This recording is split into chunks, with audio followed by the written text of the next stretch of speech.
Test, test, test.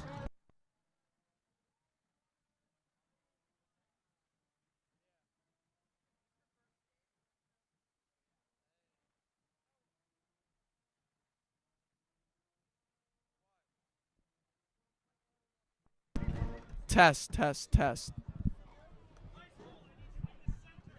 1, 2, 3, test. What about the other mic?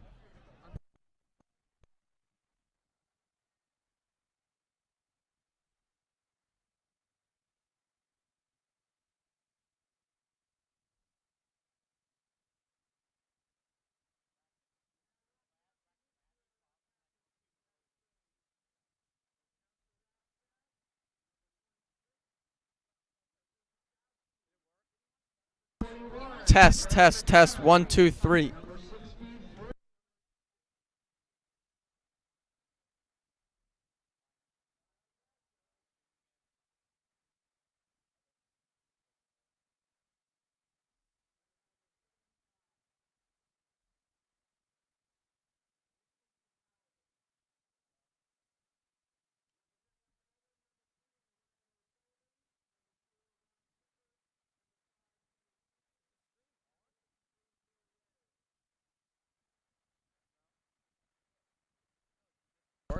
Test, test. 1, 2, 3.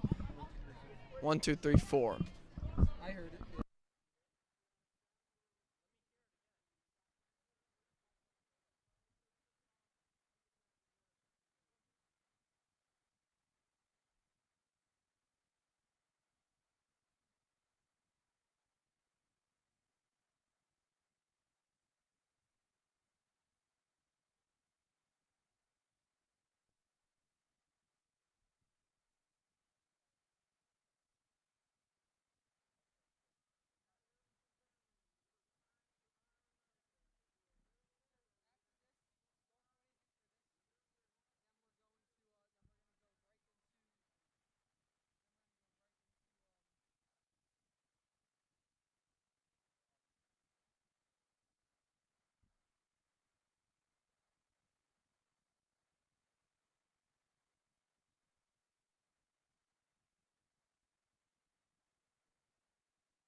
Ladies and gentlemen, it's a new age of Upper Dublin broadcasting, new setup and all. I'm Braxton Gans. I'm joined by my partner in crime, Noah Gibbs. How are you today, Noah? I'm doing great, Braxton. How about you? I'm doing great myself. The system's up and it's working. And hey, 2-2 Upper Dublin. I know. I'm to take on a good CR South team. Yeah, I mean, I think this should be a somewhat closer game. I mean, Upper Dublin has a lot of momentum going after that crushing win against CR North, winning 42-7. But also CR South had a hard-fought battle against Cheltenham, winning that one 29-28. So I think this should be a relatively close game, hopefully around a one-possession game, I think.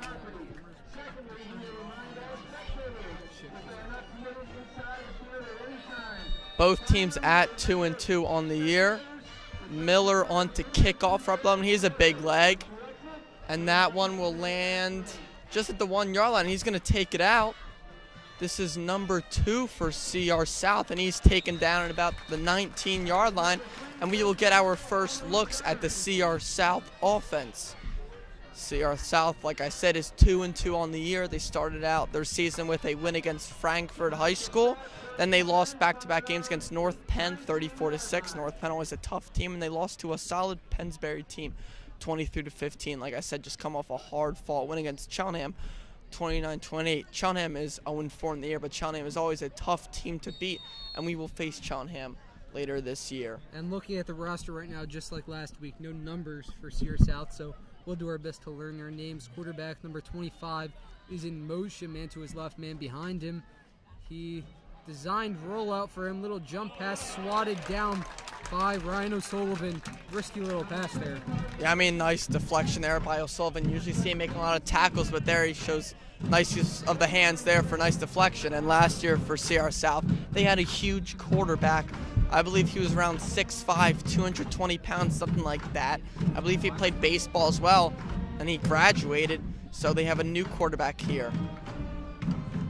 And obviously Upper Dublin has a few freshmen starting on defense tonight. That's 88 Sonny Wallington and 15 Ty Greenberg. They started last game, and defense looked well, so why not give them another chance? Number 7 is the quarterback. One in motion, jet sweep. He's taken down past the line of scrimmage, counted as a sack of sorts for the Cardinals. Was that Ryan O'Sullivan on the tackle? Of course that was Ryan O'Sullivan. I mean, who else would it be? He leads the team in tackles, and that's no surprise as he takes him down for a loss. Taking a look at this now, O'Sullivan has just been great all year. As you can see, 20 receptions, about 200 yards, 3 touchdowns, and 33 tackles, which is just absurd. Yeah, I mean, he didn't play much offense last year, like you said before, due to injury, but he shined a little bit late last year in the Strathaven game, and he certainly shined a lot this year, being the team's leading receiver. And yet another loss of yardage for CR South, and it looks like they're going to punt the ball away after a sub-1 minute drive. Yeah, I mean, that was Benji Ravitzer on the tackle. He's been a little more quiet this year defensively, but always a solid player. Nice tackle there. And quick offense of possession for CR South, like you said, just under a minute. It's getting a bit crowded here. Obviously, it's a Hall of Fame inductions for the athletic section of Upper Dublin. Fumbled snap there. It's low. It's a decent punt, though. It's going to take Berman back past the 50, and it's going to stop at the 45, Upper Dublin's 45 to be exact. So, somewhat decent field position for Upper Dublin. We'll be right back. And, I mean, that's a solid punt. I mean, I'm kind of shocked he got that off. That was almost blocked. We're going to see a look of the Upper Dublin offense last week. Basically consisted mostly running the ball. Ron Shepard, 4 total touchdowns for him. Over 100 rushing yards. We saw him break out just like he did in the WIS game. And Ekin didn't really have to throw that much, but when he did have to throw it, he was good. Going 9 for 11 with 97 yards and a touchdown going to Ryan O'Sullivan. So I expected to see a run-first game here as we see Jacob Reef, one of the wideouts here, looking like a run formation for Upper Dublin. Ekin, he's been pretty good all year, much better than last year when it comes to the pass. There's Shepard in the backfield. He's going to get the ball. He's going to roll out, and he's taken for a loss. Not like him, as different from what we saw last week, at least. Yeah, I mean, it's only the first run of the game for him, so I'm not worried right now, but that looked like a solid CR South defensive line. I mean, the offensive line is certainly, I mean, it's been a problem in, I would say, 2 of the 4 games this year, so hopefully it's not a problem tonight. It was very strong last week, both the offensive and defensive line. So no loss, no gain on the play. Upper Dublin 2nd and 10, sub 10 minutes on the clock, 9:53 to be exact. Ekin, man to his left, Shepard behind him. I believe that's Jacob Reef on the bottom of the screen there, number 1.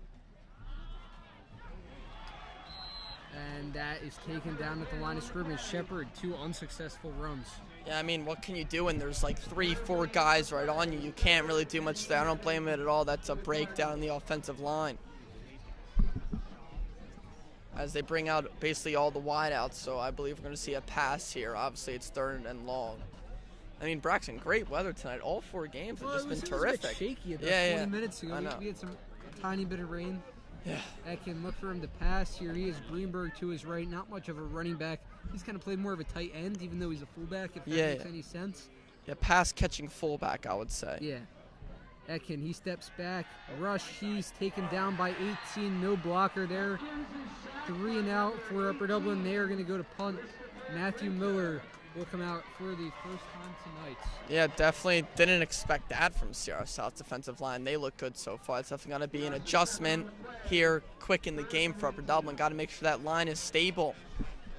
Yeah, these teams are so similar, you know, both 2-2. I talked to Mr. Pring, he's a coach here, he's my history teacher. He said this should be their toughest game yet, or closest game yet. Can't be any tougher than CB South. That kicked up, fielded past the 30. Great bounce. Can Upper Dublin get to it?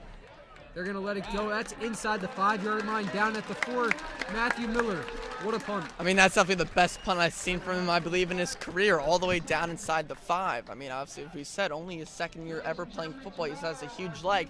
He's definitely more of a kicker than a punter, but he showed what he can do there. And I mean, yeah, even though Upper Dublin won last week, as you're saying, 42-7. I would like to see a competitive game, to be honest, because the past 3 Upper Dublin games just haven't been competitive. Yeah, you know, obviously the first week was very competitive, at least in the fourth quarter. Yeah. Oh, Mrs. Clapp is here. Yeah, she retired. She moved to Idaho. Yeah. In the end zone, there's the run. That's taken down right past the goal line. Looks like maybe Phil Roll maybe on the yeah, that's Phil Roll on the tackle. Obviously a team leader here with his mentality. Phil is one scary dude. Very emotionless. You know, I saw him walk into class today. Just doesn't look at anybody. Just walks to class. Yeah, very straight walk. I was in a group chat with him, and he pretty much sent the video clip from the old broadcast saying I didn't want to see him in an alley. Didn't mean anything personal. It was more of a compliment, to be honest. 2nd and 10 from the goal line for South. Upper Dublin loading the box. Look for a blitz here. Lots of motion on the offensive line. Number 35 is the man in motion. There's the run again. He takes it outside. He's going to have a hole. He's going to have the first down and some more past the 15. Nice play there. Yeah, that was definitely a nice cut to the right side by number 24. Definitely saw the open space there, took advantage of it, and it'll be a CR South first down. You know, Upper Dublin bringing the blitz there, kind of all collapsing in on the quarterback. It kind of opens up the outside. He got enough blocking to get out there, so it opened up a hole for him. Yeah, I know, and he made a nice cut, as he said. He made a nice move, and there was a lot of communication going on before that play, too. First fresh set of downs for any team tonight. 7 minutes, 20 seconds to go. Man to his left. Man in motion, that's number 1. He steps back to pass. That's a short little pass over the middle. Close to the first down. Looks like he has it. The chains will move again for Sierra South. Yeah, I mean, pretty nice pass. There's a pretty simple play. It looked like a slant, I believe, but it's enough for a first down. A nice little bullet pass there by the quarterback. I mean, the matchup between these two teams last year, like we said, it was an upset for Upper Dublin. I don't think many people were expecting them to win that game. Play, actually. Yeah. Go ahead. There's a little screen pass. He dumps it off. He's going to have some more room and yet another first down. And as we were talking about before, last year's result, it was 17-10 Upper Dublin. It was an upset at that point, because Upper Dublin, you know, not as strong of a team. Sierra South, a much better team last year. Yeah, I know. They were led by their quarterback. I believe his name was Chase Dennis. Might be wrong, but I believe that was him. And just another simple route there. It's just a basic screen pass, but it works for Sierra South. Well, I actually lied. It looks like Sierra South does have numbers. The first 5 don't. Well, who's the quarterback? It looks like I can't pronounce that. No, it's Marley Emerson. That run's going to take him close to the first down, but not exactly. They have 2 number 7s, so yeah, you're right. It is Marley Emerson. That's the quarterback. Only a sophomore, though, but he's pretty tall, 6'2", yeah. As a sophomore. Obviously, could be a bit of a fabrication on that press. Yeah.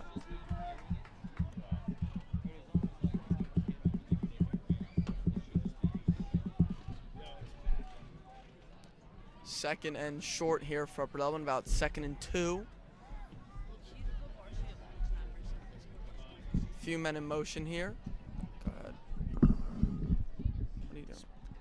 What? Oh.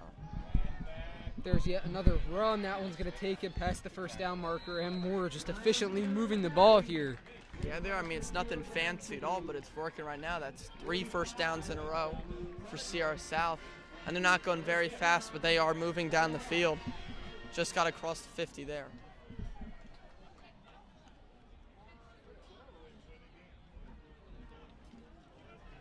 So past the 50 up to about the 44.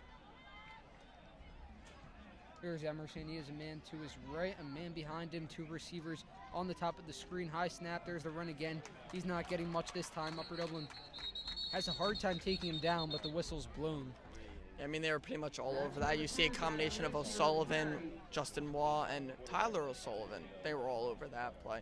And he gets minimal gain, maybe half a yard. Emerson back onto the field, 2nd and 10. Upper Dublin's defense very, very good last week. Negative yards for Sierra North in the first half, maybe negative 35 at least. I mean, the guy was looking like Bryce Young out there, having to run and scramble every play. He was pressured. I kind of felt bad for him. Another high snap. That ball takes him to the outside. He's going to get about 5 or 6. He's taken down. It's going to be 3rd and 4, brought down by Eric Berman, fellow member of the Broadcasting Club. And I will say, Eric Berman, one thing he improved on is definitely his tackling. He gets low, and that's what the coaches want, and he executed that very well there. Nice tackle there by Berman. Well, that's something they struggled with in the CB South game. They could not bring anybody down. They would get a QB scramble every time, CB South, the Titans, and they'd get to the line of scrimmage. They'd have 3 men on him, and he would just spin out of it. I know, CB South is just too good.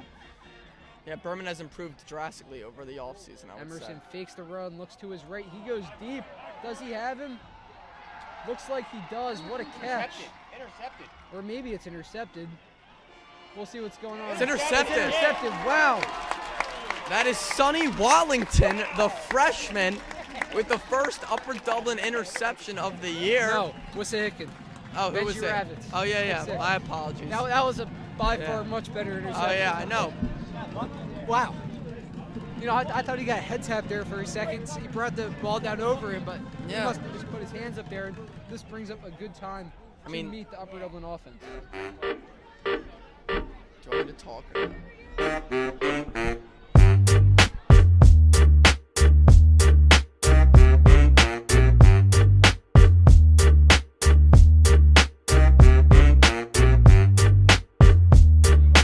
Atkin hands it off. That is Shepard. He finds hole to the left side, and he gets a solid gain here of about 8 yards, 9 yards, actually. And Wallington, great job there on that interception. He met at the highest point of the ball, and that guy was taller than him. I mean, what a play by the freshman in his 2nd game starting. I mean, wow. I mean, Sonny is a big dude, to say the least, though. Much bigger than me and you know. Yeah, I know, yeah. He's in my sports marketing class, Sonny. Etkin, Shepard to his left. Is Berman on the top of his screen? Is Sullivan on the bottom? There's the run to Shepard. Shepard looks through the middle. He's going to get a few, and he's taken down. Decent gain, about 5. Oh! He gets a few after contact. Good enough for the first down. I mean, that's what Ron Shepard can do. He's a guy that breaks through tackles and shows what he can do right there. 2 solid runs by Shepard. And let's take a look at his statistics right now. 58 carries on the season, 385 yards, 7 touchdowns, which is absurd, and 6.6 yards per carry. I mean, that is just crazy. I mean, no, you're fine. I mean, that is just crazy. I mean, we had Shine last year, and I was a little bit worried, but Shepard certainly filled that role very well. Well, obviously, a bit of a different running schematic. Shine kind of would try and work his way around. On the other hand, Shepard just powers his way through. That's why he only has maybe 385 yards. But that's also why he's averaging 6.6 yards per carry and timeout by Upper Dublin. He's averaging multiple touchdowns a game. So that's going to bring us to our first commercial break. We'll be right back.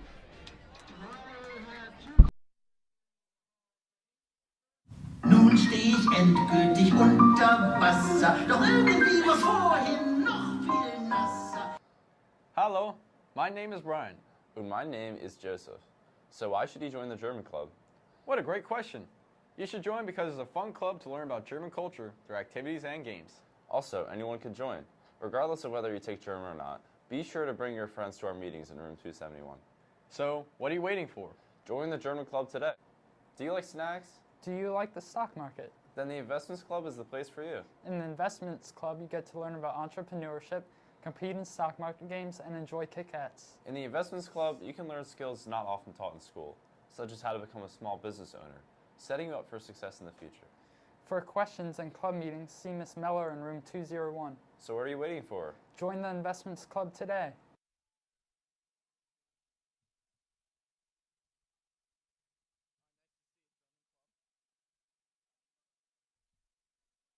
And Braxton, great job on the advertisements. I mean, you're a smart tech guy. Look at you.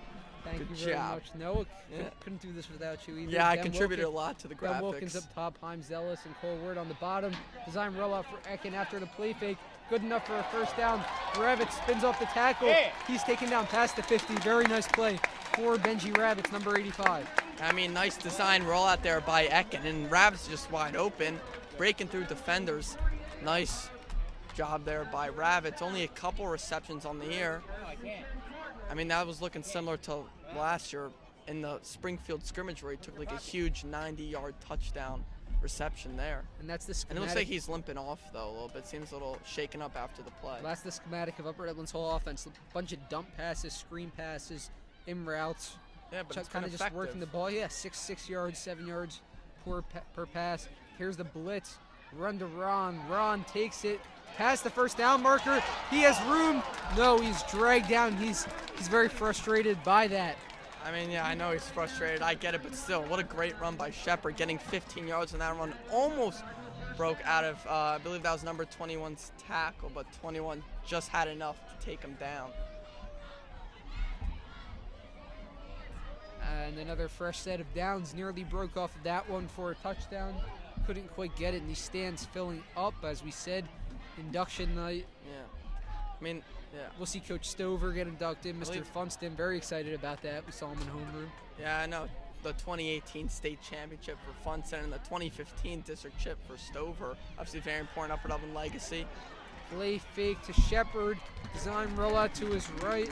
That's And that Kevin one's- Williams. That one's good for about 8 yards, 9 yards. Not quite a first down, but still a very good play. Had a man on his tail, dumped it, and was able to get some more yards. It was basically the same thing they did with the Rabbits, but it just was the other way. It was to the right side this time. I mean, look how crucial that interception was by Wallington. Sierra South catches that. It's looking like a touchdown. I mean, they're at the 5-yard line, and now look, Upper Dublin has the ball. Looking pretty deep in Sierra South territory right now, driving, hoping for a touchdown. Berman on the bottom of your screen, O'Sullivan on top. You got Kevin Williams at tight end. There's the run to Ron Shepard, who was in the backfield. That's a first down. And he stopped after about 6 yards, but the chains will move. 1st and 10 from the red zone. Yeah, Shepard, his first 2 runs were definitely going, I mean, they were for negative yards, but he's picked it up since then. He's picked up that slack, getting first down after first down after first down. Also tie-dye night here. Only seeing a few fans wear tie-dye, but also handing out rally fans today. Yeah, rally towels. Rally towels. They do that at the Phillies. I mean, basically every baseball game. More I'm assuming. Steelers known for that terrible towel. Yeah. I mean, it's a nice section, student section. It's pretty much Looks filled. more like a homecoming section tonight. Yeah. I mean, it's a beautiful night for football. Berman and O'Sullivan on the bottom. Shepard to his right. Ravitz on the right as well. There's a little pass to O'Sullivan. He breaks one tackle. He breaks two. He stutter steps to his left, taking down inside the goal line. It's going to be 1st and goal from the 5 for the Cardinals. This is where they've struggled a bit this year, though, at least against good teams, finishing in the goal line. Yeah, I mean, I think the plan here is definitely just to hand off the ball, give it to Shepard. Why not? He has the ability to score touchdowns. He's had 7 on the year. And nice, I mean, that was a simple pass there to O'Sullivan, but nice move as the guy misses the tackle, and he takes advantage of it, getting a first down. I mean, that's what O'Sullivan can do. I mean, offensively, nothing like really super stands out, but he's just a smart guy, IQ player, knows where the defender's going to be, and he takes advantage of it. That's going to bring us to the end of the quarter. Upper Dublin. They are in the goal line.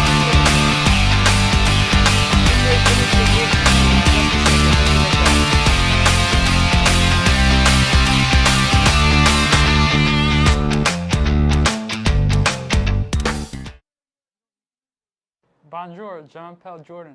Hey, je m'appelle Brian. So why should you join the French Club? What a great question. You should join because it is a fun club to learn about French culture, through activities and games. Also, anyone can join. Regardless of whether you take French or not, be sure to bring your friends to our meetings in room 277. So what are you waiting for? Join the French Club today. Au revoir.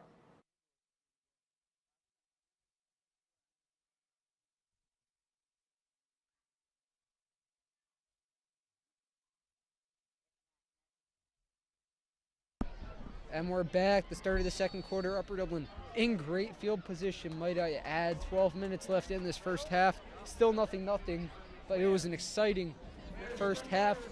Noah Gibbs up doing camera now. I'm now joined by Ben Wilkins. How are you today, Ben? I'm doing A-okay. How about you, Braxton? I'm doing pretty good myself. If Upper Dublin scores, I'll be better. Etkin, one of the rare times you'll see him under center. There's the run. He doesn't have enough, and he stopped at the goal line. That was Shepard. So, usually, a good play-by-play person would ask me how the first half was going, but Braxton didn't ask me how the first half was going. I asked you how you were doing. So, no, you asked how I was doing. You didn't ask how the football game was going. That's more So, I'm going to give my own input right here.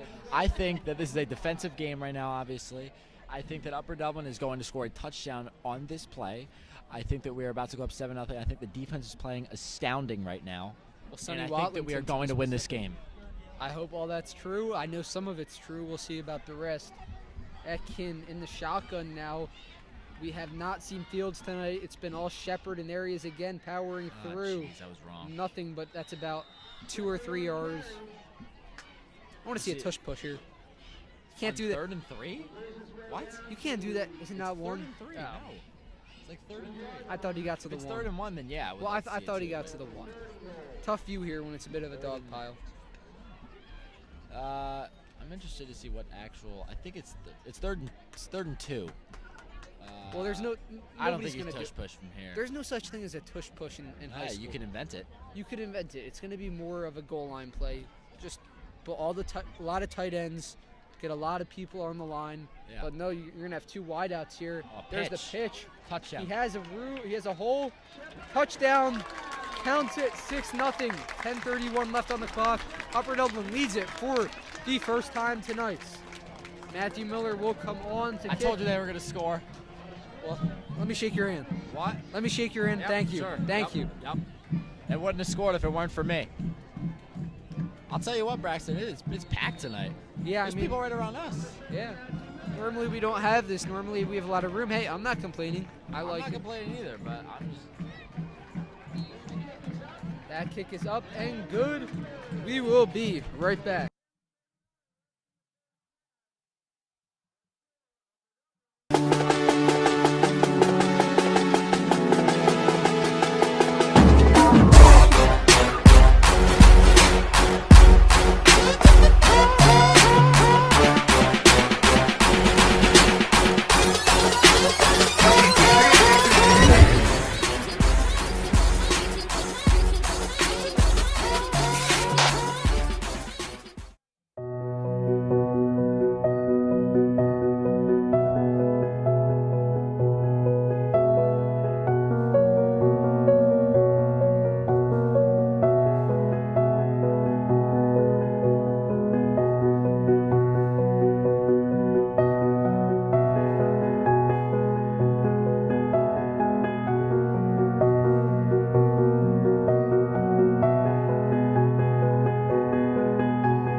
And we're back here after that kickoff. It's going to be a touchback. 10:31 on the clock.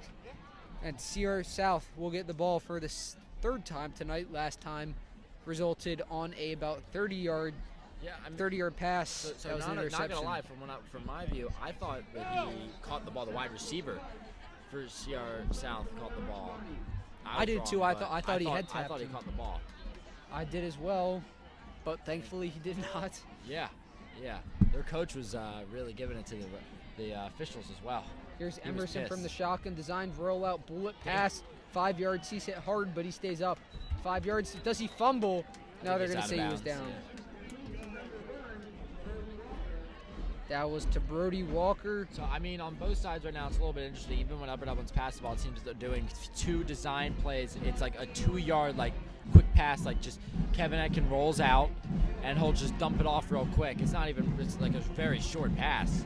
It seems that the game plan in both plays, the one went for around, like, 25 yards, and the other one went for, like, a solid, like, 8 yards, I would say. And one thing I'm noticing looking at the Sierra South roster, a lot of underclassmen, not a lot of seniors that are starting. Yeah, it's a young team. Emerson, a sophomore himself, as Noah said, he's 6'2", and Brody Walker, who had that reception just before. Logan Smith, also number 2. Does he start? I'm not positive, but I think I saw him. Taken down. He's a freshman after too. Not much. I mean, considering he's number 2, he must have some significant role. Yeah. But I mean, as a freshman, that's pretty impressive to start as a freshman for football. I mean, he's also 6 foot as a that does he's help. a skinny kid though, 145. Yeah. That doesn't really fit the bill as a tight end. No, tight ends are usually a little bit bigger, still athletic. And he is a tight end, so we'll Yeah. see. We'll see if he can get in. He's number 2. Look out for him. Yeah, we will see.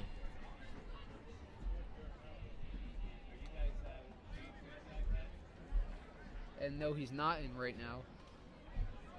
2 receivers on the top, 2 on the bottom. Emerson has a man to his right, man in motion. That's number 21, Madara. He's going to run it and keep it himself. Does he have enough for a first down? The refs say so. The chains will move. So yet another first down. Some weird whistling here. No clue what that is. Sorry if it picks that up. Yeah. Looks like they're having some problems with the scoreboard as well. They keep pausing and then stopping and then go down 2 seconds and then it pauses. It's having a little bit of trouble with the scoreboard over there.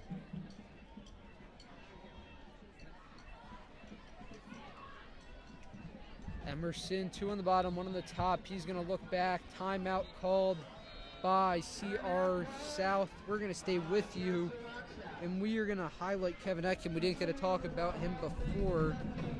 So far this season, 50 for 75. A lot more passes than last season. He maybe only had 50 total all of last season. He already has 50, not even halfway through. 67% completion. That is 4 touchdowns, a lot of them running touchdowns, and 119 yards per game, which is pretty good considering that we are a run-first team. Yeah, and we talked about last year how Kevin Etkin didn't really throw the ball that much. Obviously, this year we've seen totally different. We've seen him throwing the ball a decent amount. But I would say, he's really fitting into the QB role well. He's fitting into the QB position pretty well. I think last year was obviously a developing year. It's his junior year. He had to fix a few things. I know he worked pretty hard this offseason. And he told me in the beginning of the season he was going to pass more. And, that's what we've seen. 50 for 75 completion, 67% completion percentage. That's pretty good. Taken down after about 5 or 6 yards. How many? I think he had 7 total passing touchdowns last season, year, and now he already has 4. Don't forget, Shine had 7 touchdowns in one game. Yeah, so that's a whole nother story. It's true, but still, he's already about to beat that stat this year, most likely, hopefully. Emerson trips left. He still has a man to his right, man in motion. No longer trips left. That was number 25. He steps back. Short pass over the middle. Off his hands. Almost intercepted. That was a bullet. Mikhail Tyndall almost had his hands on that. Could not quite get to it. A little too high for him. A little too high. That was a bullet of a pass. He threw that thing pretty hard to him. But, it was a pretty decent throw. A little high, but he should have caught it probably. But we'll take it. 3rd and 5 here for the Hawks. I also want to thank Cole Ward and Himes Ellis, and obviously Noah, who you talked to earlier, and Jacob Orlick, who's touching me from behind in a odd way. He's grabbing my neck. Whoa! Stop grabbing my neck, Jacob. Steps back to pass. He lobs that one up. Berman, he stays in and he intercepts it. Berman's first of the year. Upper Dublin, 2 interceptions on the day. Wow, and that will bring on the Upper Dublin offense. Let's take a look at them.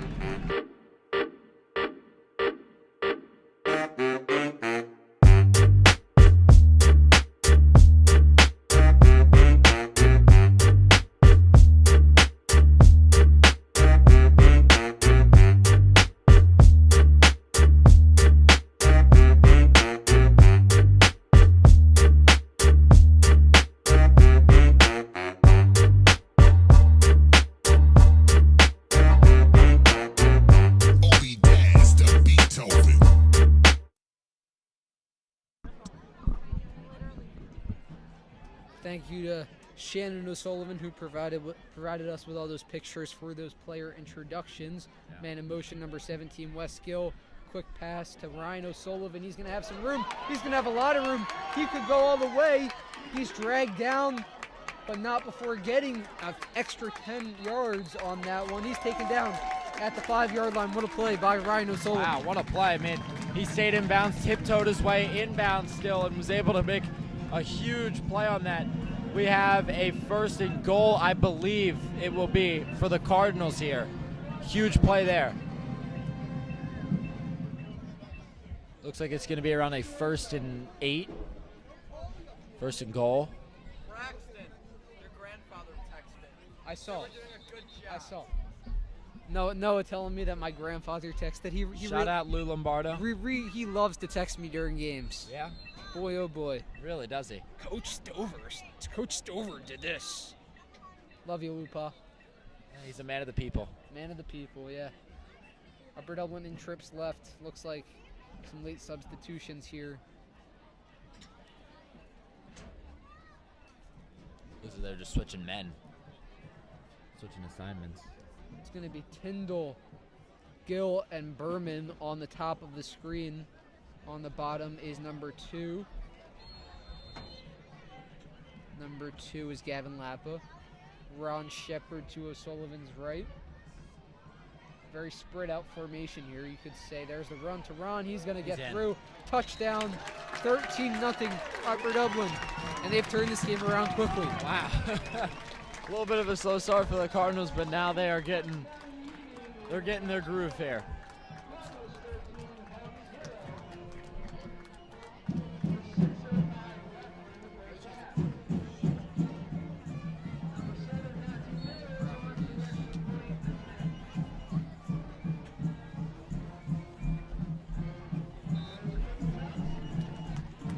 That extra point for Miller up and good. 14-0 Cardinals. We will be right back.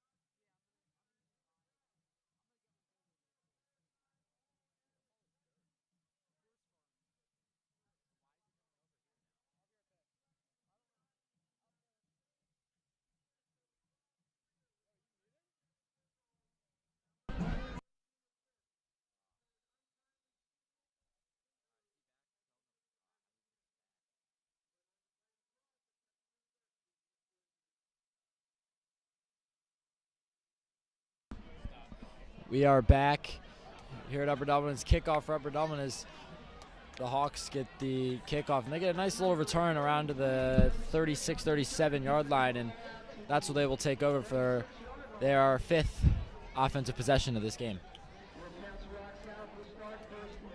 Jacob Orlick, you're sitting right next to me. Braxton Gans had to go real quick. Jacob, I just want to get your thoughts on the game right now. Yeah, thanks for having me, guys. This is so far it's an odd game. You know, you got defense, back-to-back 3-and-outs, I believe it was, to start this game. And an interception. The 2 interceptions by Upper Dublin, and then off those interceptions, 2 touchdowns for Upper Dublin, 14-0 Cardinals. Yeah. So. Good game so far. There's a bullet pass, and this is going to be a big play. He escapes. Oh, the nice tackle right there by number 6, Mikhail Tyndall, and Emerson just threw another bullet to the sidelines, and they got a broken tackle on the play. I don't know who that was, but we have an injury for the Hawks. Never mind, he's getting up, limping a little bit. But, Jacob, while we're still here real quick, if you had to have, or if you have any, do you have any critiques for the Upper Dublin football team here? I think our secondary needs to be a little bit better. As you saw there, kind of just let it fly right in there. It looks like we're playing a little bit of zone, but I think we really need to sharpen that up. Some great analysis from Jacob Orlick. Got lots of shot of the crowd. As we have another snap. Emerson fakes the handoff. He's going to take the run, and he is going to get a decent amount of yardage here. He's going to have a first down and trucks a man, and he goes out of bounds. Wow. Get that way too. He just plowed right through Eric Berman. Keep it steady until them moving around.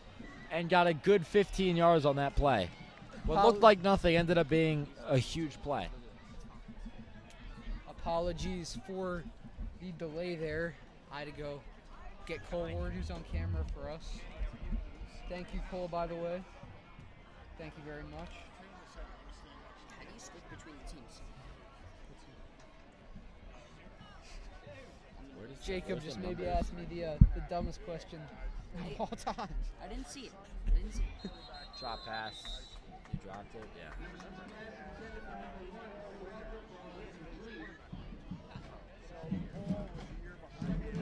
Beautiful night for football here. Yeah, it's very nice. I was just saying how the quarterback just had a read option. I think it was Emerson, and he just went right through Eric Berman.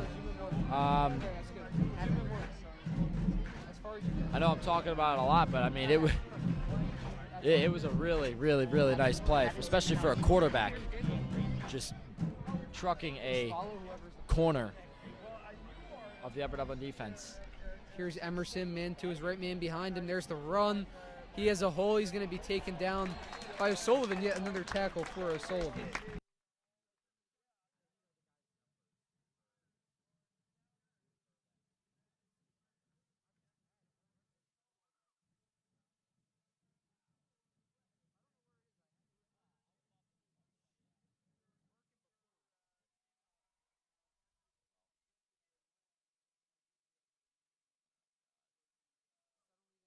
Disappeared from their roster.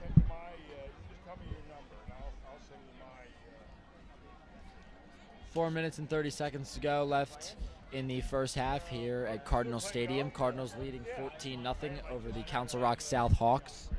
3rd and 8. This could be a crucial play here. It either results in a possible touchdown or a field goal maybe, which is a huge difference in score. He's Rolling got out, nobody. He's looking. He has to get rid of it quickly. So it looks like the field goal unit's going to come out. It will be about a 35-yard field goal. Should be able to make that. Should it be too difficult? I don't know. It looks like the offense is staying out here. I don't know about this call. You're already down 14-0. Well, let's see. If you get a field goal here, they also don't get ball to start the second half. If you get a field goal here, I agree with this call. Because if they don't get ball to start half, say they give over the ball here, right? Or say they go for the field goal, it's 14-3. Suddenly they're down only by 11, but then Upper Dublin gets back.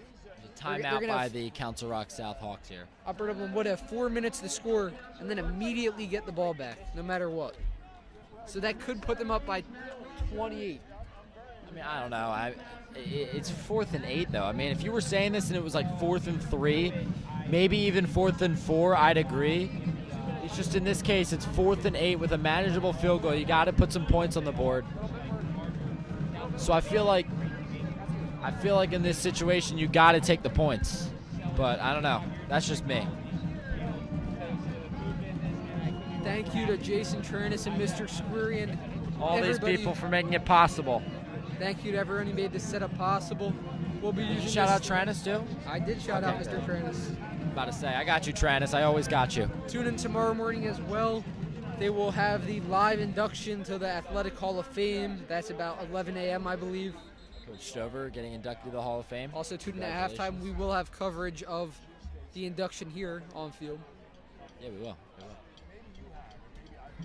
Stover got to stay out for that, I'm guessing. Stover, Mr. Funston. Mr. Funston was very excited. Oh, yeah. Very excited in homeroom, showing us old clips of that state championship. What was it, 2015 state championship? 2018.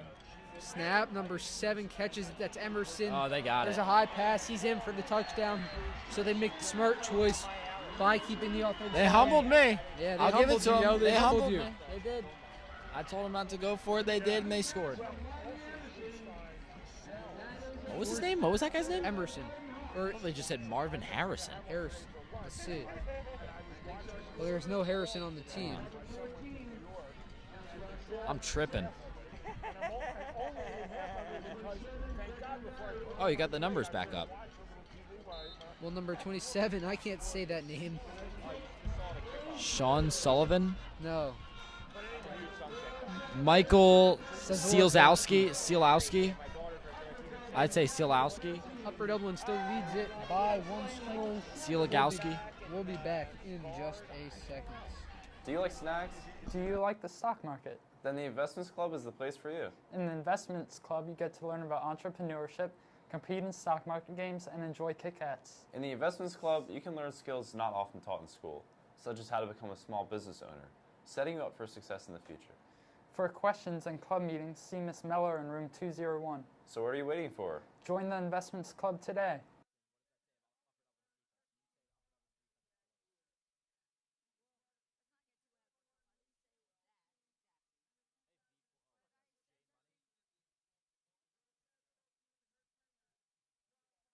And we're back, still up by scores, Upper Dublin. Me and Ben here are joined by Jacob Orlick, who's helping us out tonight. How are you, Jacob? Doing well. Jacob, what is your key takeaway? What could Upper Dublin be doing better, and what could CR South be doing better? Upper Dublin has 2 interceptions right now. I mean, their defense, for the most part, it's been outstanding. It's just like on drives like that where, they have it and then they don't. Like that third down play was... They're letting drives extend. Exactly. Very crucial play. You get out there, you force them to have a field goal. And that fourth down, I think it was. They went for it on fourth down, right? They did go for it on fourth down. They stop them there on fourth down. They get the ball back before the half to potentially go up 21-0. But now it's a 1-score game.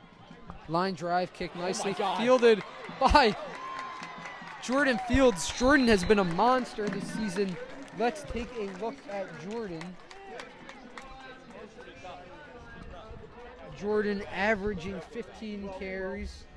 Only 15 carries on the season, apologies. He's been the backup for a round, but lots of monster kickoff plays like that. Yeah, what I'm still wondering is, I don't know if something happened again, but why aren't they using him in the backfield a little more still too? I know Ron's having a great game, but, giving him a break for Jordan Fields, I mean, he's had some monster games, and he's a great kick returner for Upper Dublin. He's made a handful of huge plays for Upper Dublin. O'Sullivan hands it off to Shepard. Shepard looks for a block. Puts O'Sullivan? a hand on his... You mean Etkin? I said Shepard. Oh, yes. You said O'Sullivan hands it off to Shepard. Lots going on tonight, Ben. Lots going on. Oh, my God. Who put you in charge of this broadcasting club? I did. Jesus. Thank you to CJ Ambrose, actually, if you're watching. CJ, I'm Jake, canceling the Zach. next president election for broadcasting. I can almost guarantee that CJ is not watching. Jacob says he's not watching. He might be. Shout out anyway. We don't know. I bet he is watching. Hi, CJ. Hi, CJ. There's another handoff to Shepard. Shepard There he finds the goes. oldest time. Oh, he Shoots out, fumbled. Loses the ball. Let's see who's on it. It looks like CR South has recovers it. And suddenly we have a game.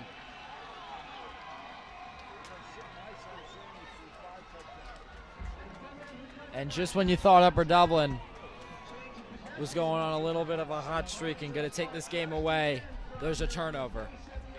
Oh, God. Usually the team with the least amount of turnovers wins the game, but, that's 1-1, split in half. No, 2-1. Upper Dublin, 2 interceptions. The Watlington interception and the Berman interception.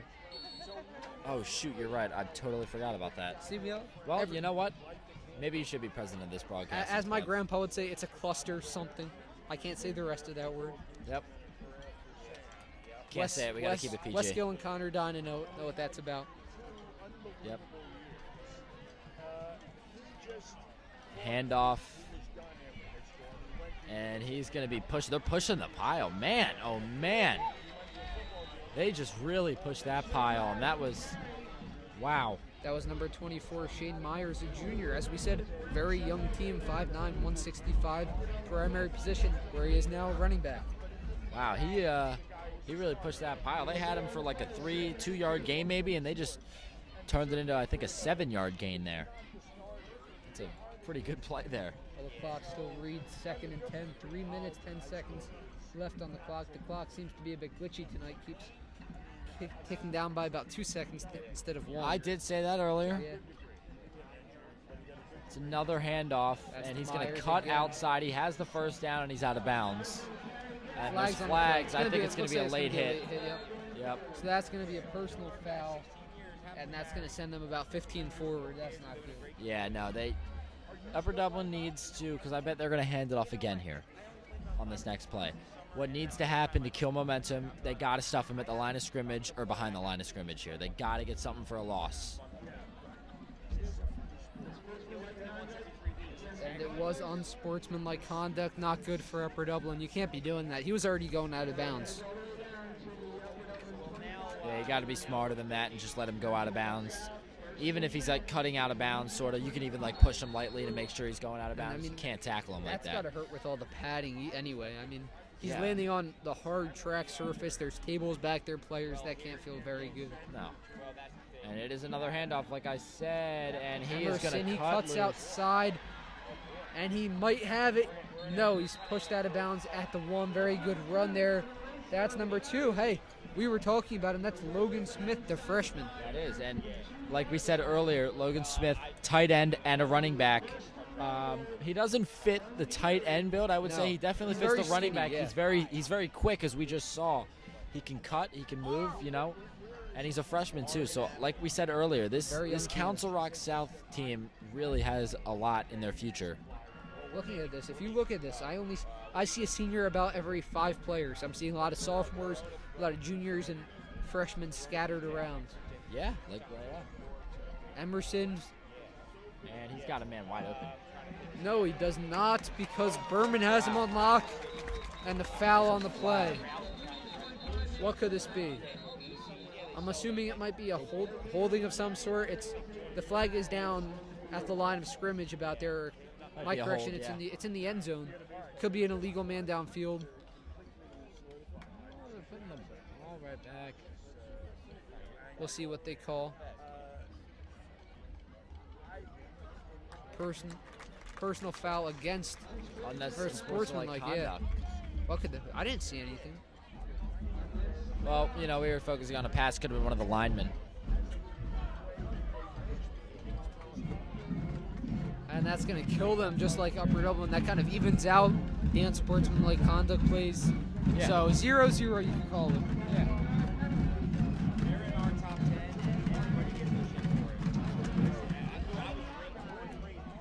Shout out CJ Williams, who's at the game today. Oh, Football he's a big guy. Baseball, Oh, trainer, conditioning and basketball. trainer, and basketball. I didn't know he did basketball. I thought it was just football and baseball, huh? You learn something new every day. We have, is that true? 2nd and 2? No, okay, No, there it it's is. not.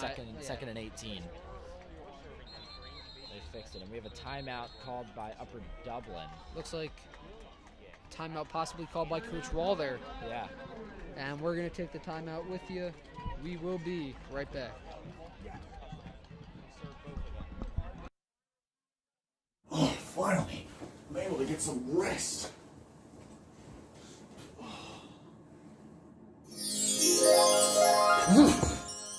What? Huh? Ah, made it just in time. Film? What is this, a dream or something? Well, are you a big fan of watching movies? Yes. Are you a big fan of making movies? Yes. Then this is the club for you. I'm in. Film Club.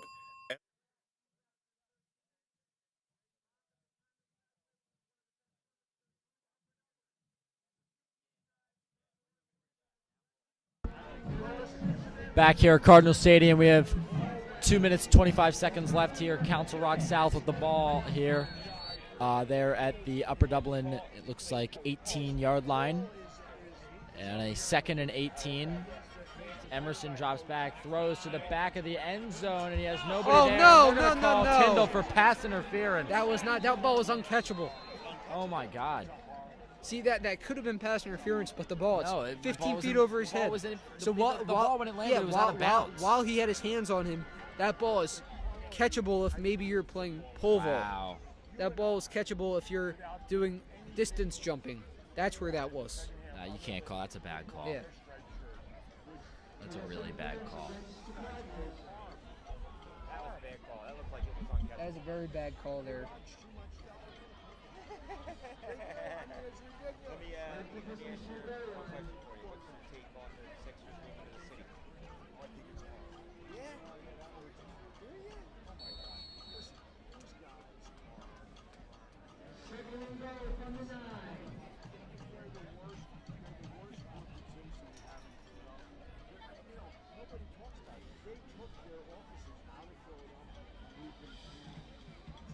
So 2nd and goal from the 9 now. After that insanely dumb pass interference call. He's taken down. He's wrapped up by Philip Earl. Philip, as me and Noah were saying, is one scary guy.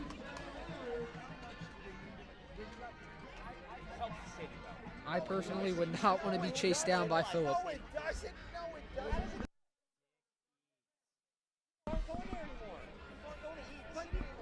It's a very good play there by Phil Roll, and it says it's 3rd and 18. It's not. It's about 3rd and 10. It's on the 10. I gotta fix that. The clock is also stopped. Oh, no, it's not. There've been a lot of problems with the scoreboard tonight, and the people, whoever's doing it. I don't know if it's technical or the people doing it. I think it's technical, but Look down there, number 48. It's your boy ELC. yeah, that's right. Got a snap Emerson here. looks out to his right. That ball's tipped, almost intercepted. He just did not see the man behind him. No, he didn't. That was a very nice play. That ball was targeted was that for Tyndall on the coverage? That ball was targeted for the sophomore Brody Walker, running back, and the wide receiver there.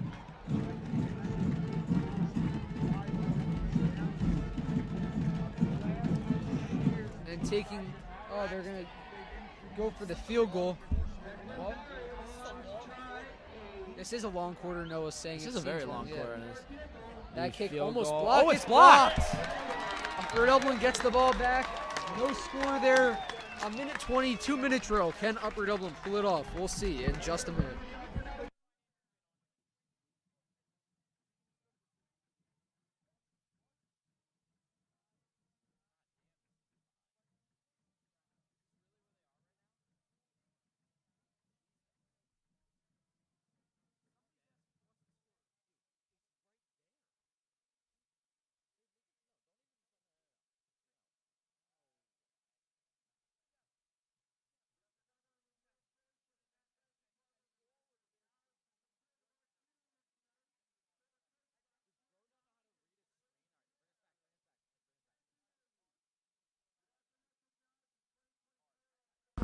We are back.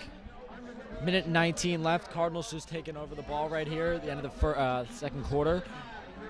A blocked field goal is where we left it. And now the Cardinals take over in hopes to score something before the half. Cardinals will receive the ball at the start of the 2nd half.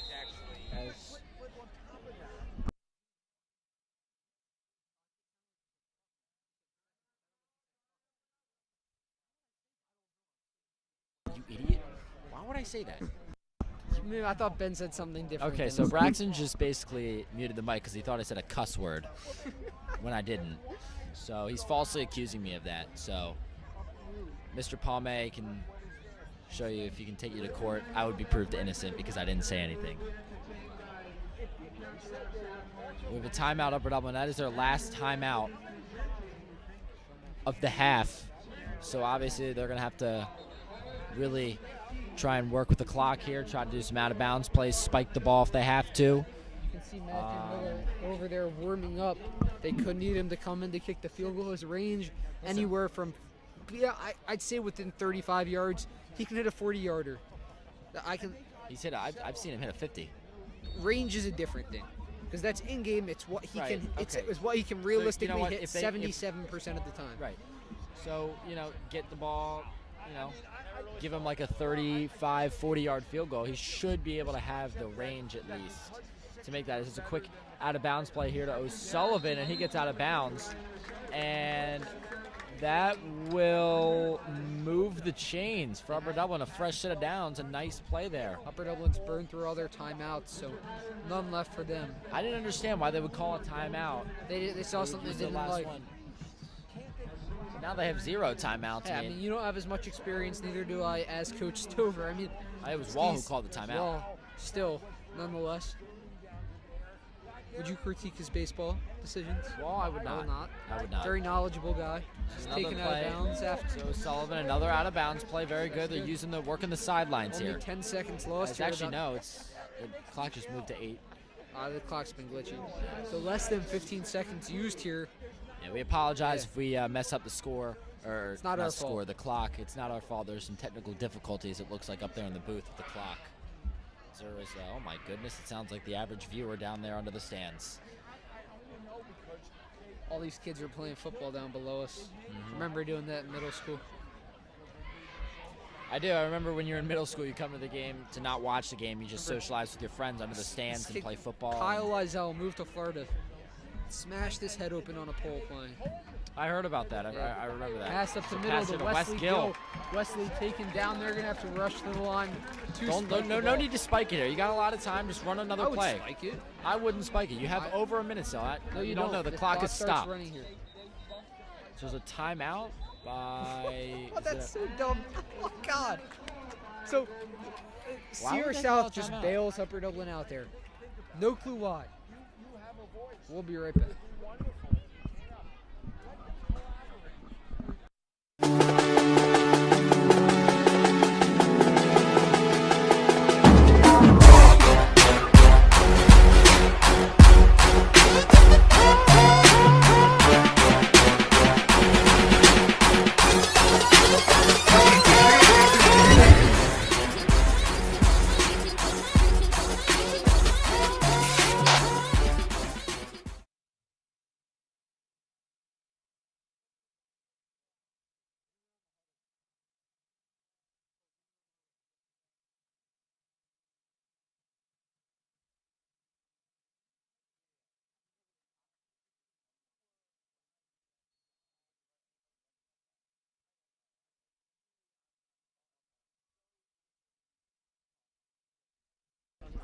And we're back. Here comes the blitz. He has to dump it off. No fumble there. It was a forward pass, but nice idea to dump it off. He just couldn't get the pass high enough for Shepard to get his hands on. He held that. If he held onto the ball for like another second, he was going to be sacked, and that would have not been good at all. But 55 seconds left. This is looking good for Upper Dublin. I'm just so realizing this place is packed. There's like no open seats. Jam-packed. This is the most crowded night of the season, and it's not even against WIS or anything.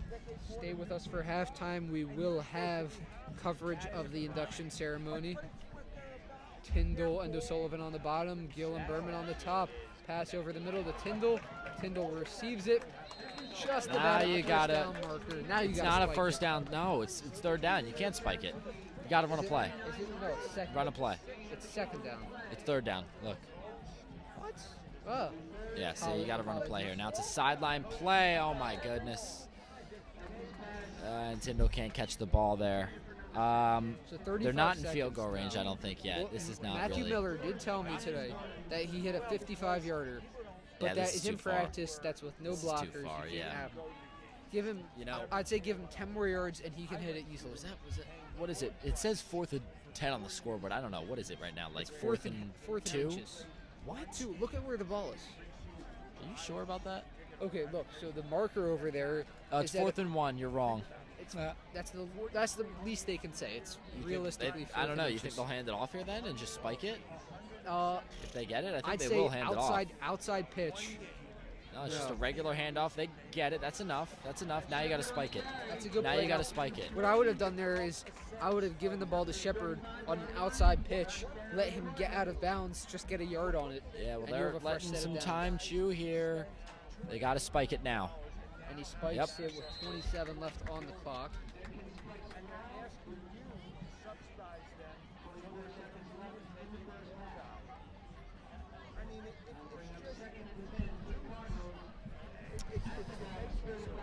.24 seconds left here, so maybe a few sideline plays, or if they want to get like a 10-yard play and run an inbounds play, they spike it, and then depending on the time, run another play and then kick it. But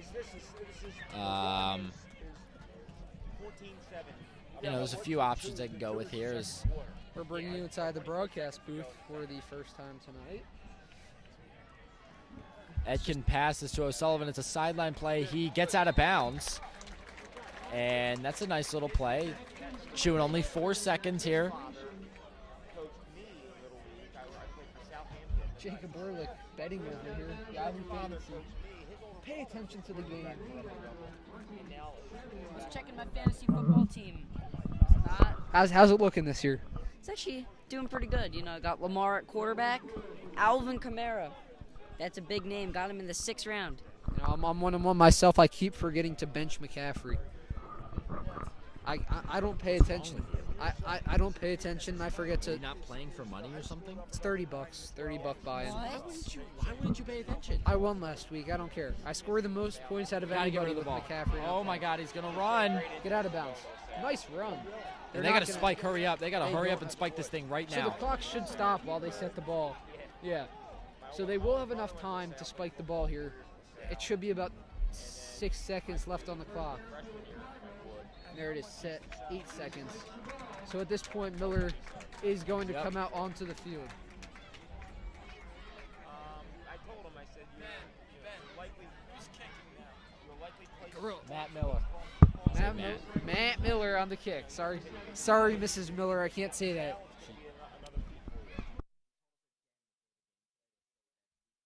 When I said Matt on purpose. So we're not allowed to call him Matt Miller. We can only call him Matthew.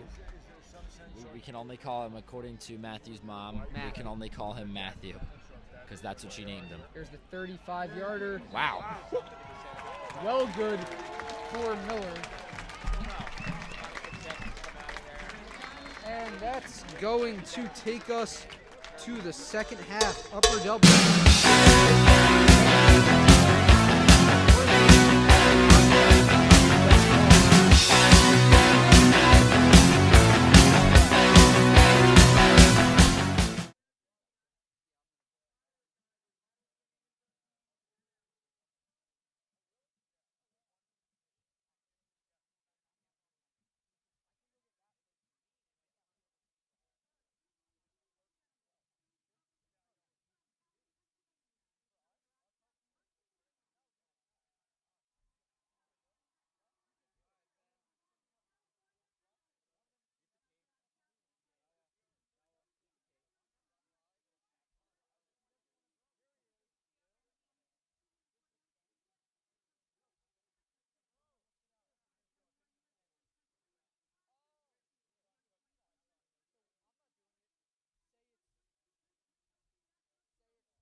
attention to midfield where we will recognize our inductees.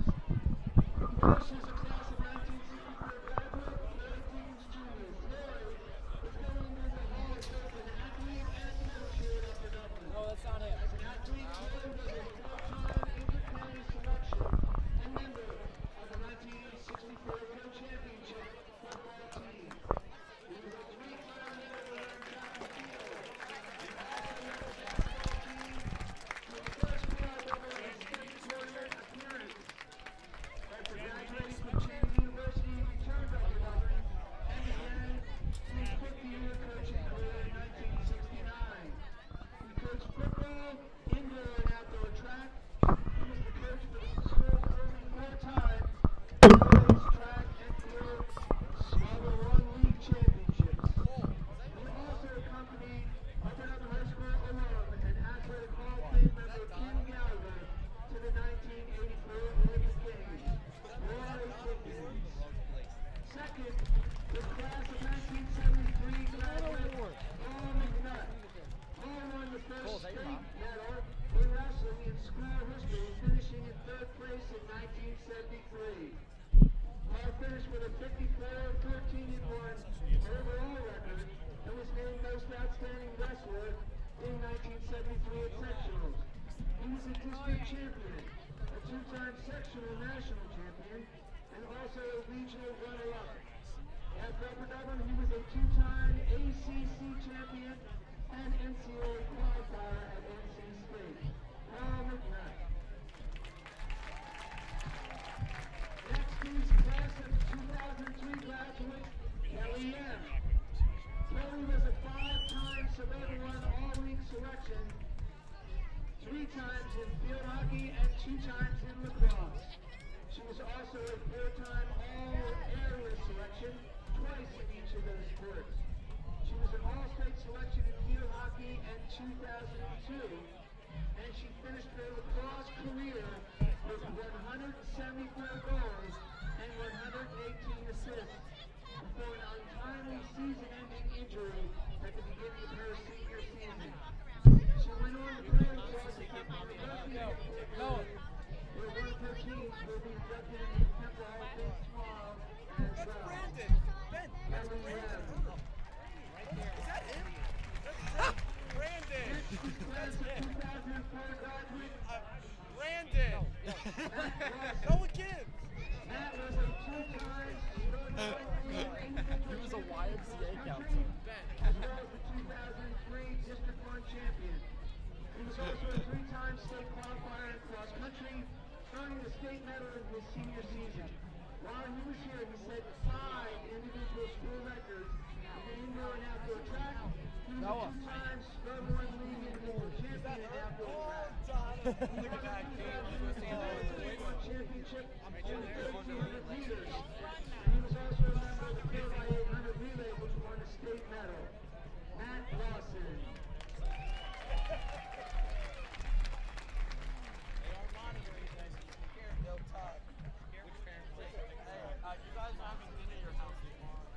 The class of 2007 has 2 inductees. First is Lisa Harcutt. Lisa is the all-time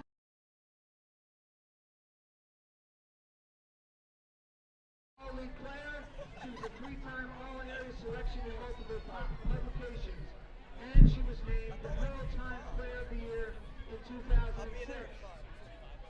She was named Madonna's All-American nominee in 2007 and also earned second-team All-State that year. She was part of 3 Suburban One League championship teams and the 2007 District 1 champions. The girls' basketball team in her tenure qualified for the state tournament twice, and she went on to play at Harvard University. Lisa Arcutt.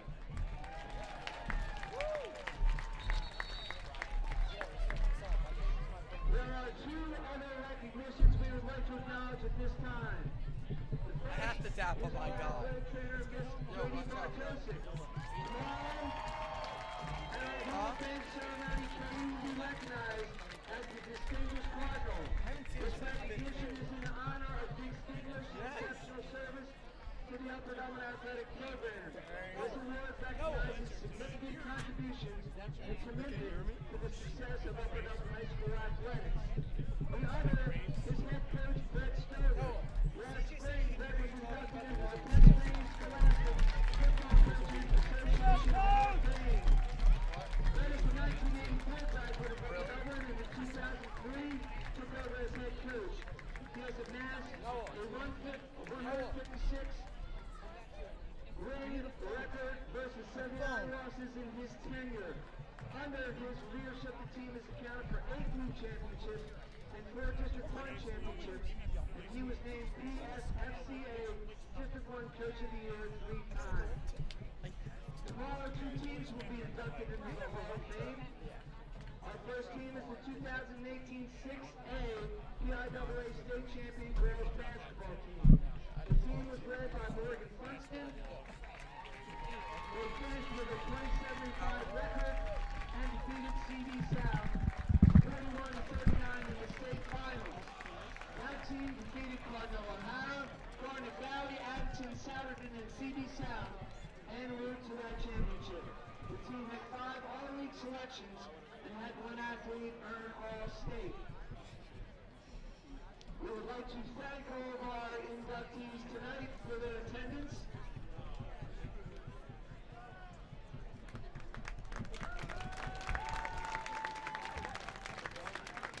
I'm sorry, we have one more team to announce. The second team is the 2015 District 1 4A Champion Football Team.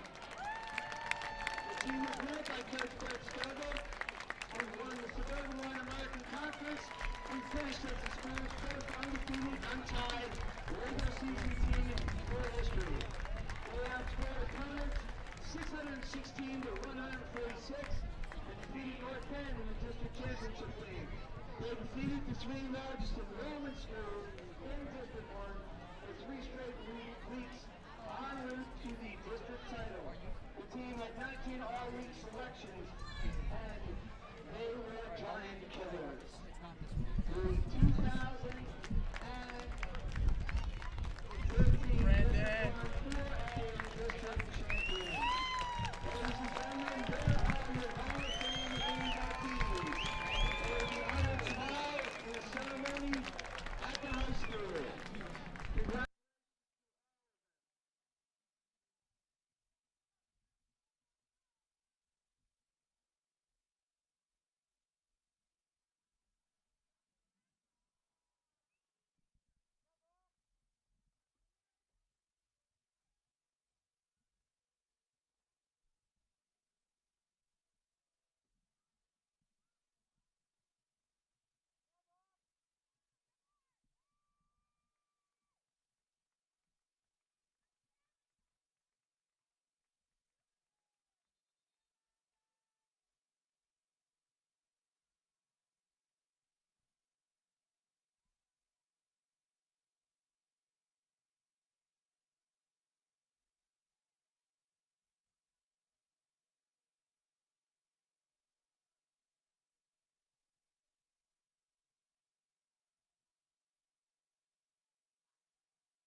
And we're back here with some second half action. That's a little short kick for CR South, and it will go out of bounds.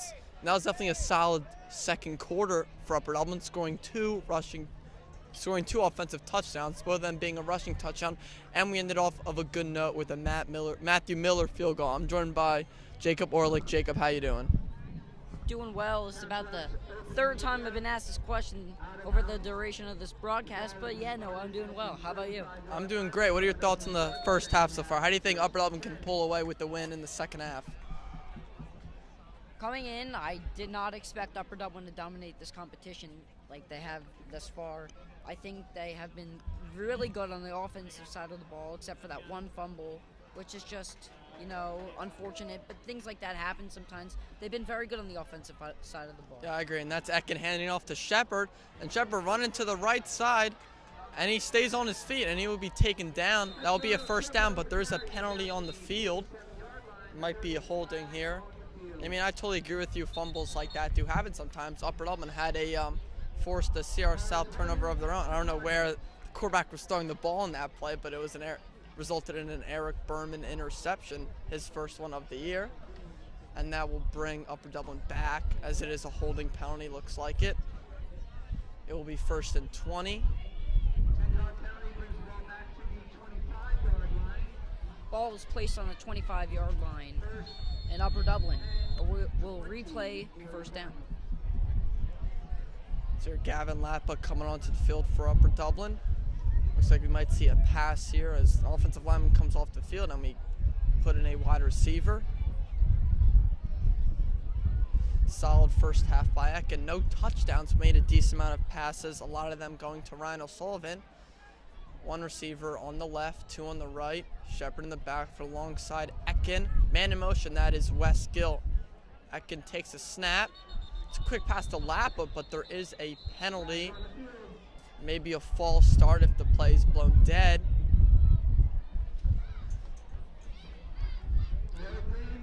And it's delay of game here by the Cardinals. You don't see that too much. I mean, Jacob, first half, there are like only 2 penalties, and there's already 2 to start the second half. And both teams played a pretty clean slate, wouldn't you say? Yeah, I'd agree.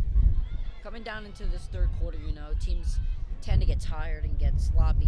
You're not thinking you don't have as clear of thoughts as you do when you first start the game. So that could be it. Just coming out of halftime, though, should be no reason that we should have this much stoppage. Yeah, teams talked it over, maybe made some adjustments to their game plan, but Upper Dublin looking solid overall so far. Nothing to complain about. Ekin is empty in the backfield. Man in motion is Ravitz, and there's another penalty. What is going on? This is ridiculous. Absolutely unacceptable. And as they move the ball back again, it is. Man, it's 1st and 30. Oh my goodness, this just can't happen. This confusion between the coaches and the players. As Lappa comes off the field and Shepard comes onto the field. This is a disaster so far. At this point, it's almost like a blown drive unless you can have a big play. Just work the ball up, maybe hand it off to Shepard, see what he can do.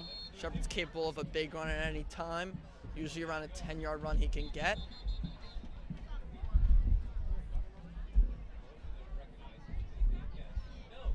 And another stoppage here. We're just waiting to resume play, reset the play clock. Here we go. Let's see if Upper Dublin can finally snap the ball and get a playoff. Here's Ekin. It's a handoff to Shepard. Shepard runs to the right side, and he will get about 5 yards on that one. Shepard is a great example of just a hard and very talented runner, What he likes to do is just power through the defense, no stopping in sight, and truck everyone that he could see. Yeah, I totally agree. His build is great. He's got huge legs. He just crushes through defenders. He's had 2 touchdowns tonight, so he's capable. He's shown what he can do here tonight. I already believe he has 9 touchdowns on the year. Anyways, here's Ekin. Yes, Ronald Shepard, the leading touchdown scorer for the Cardinals. Ekin, it's a play action rollout, and we'll find Ravitz. They did that play earlier, but they get nothing. Actually, they don't get nothing. They get less than nothing. They get negative yardage there. The play worked before in the first half. Rabbits with a huge gain in the first half, getting a first down, but there's nothing. They read that play like a book. I think it's because it happened already, you know. They kind of Yeah. already saw Ravis head to that left side and just act as a wide out there, and didn't work. Yeah, I mean, they're definitely expecting him to throw to the tight end there. They And- read it well, and they took him down. It's still third and 25 about that. Yeah, 3rd and 25. Pretty crazy. I know. Here's Ekin. He takes a snap, and I'll just dump it off to Shepard. But it is deflected. That is number 21 for CR South, and a great start for CR South on the second half. And Upper Dublin will be forced to punt. We've already seen one good Matthew Miller punt tonight. Let's hope we see a good one again. CR South got very fortunate on that drive with all those penalties, but I also think they played some tough defense too. They did. They had a nice tackle. If Rabbits broke out of that, he could have got a decent amount of yardage. And they had a nice deflection at the line. Matthew Miller on the punt. And it is a very solid one. We'll go across the 50 and we'll take a bounce, out of bounds at about the 46-yard line. As we will see the first looks for the second half CR South offense. Just highlighted by only one touchdown in the first half. It was a dump pass to number 25, who showed a burst of speed for an easy touchdown. I mean, he's a big dude, but he had a nice touchdown here. What?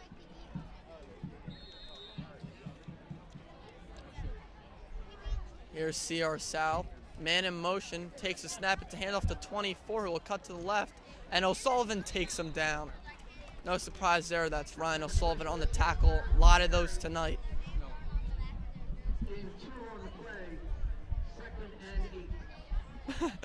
I mean, Jacob, how huge is O'Sullivan's impact on this team? I mean, he's just a leader, pretty much. He's a wide receiver. He's a great defensive player.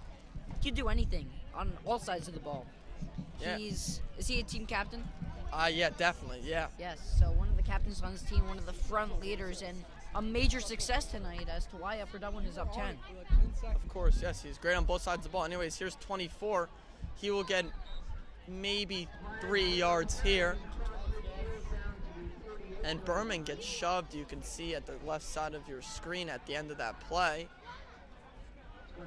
3rd and manageable here for CR South. For the last 2 plays, you saw that rush by number 24, Shane Myers, a junior for CR South. Yeah, he's had a few nice rushes tonight.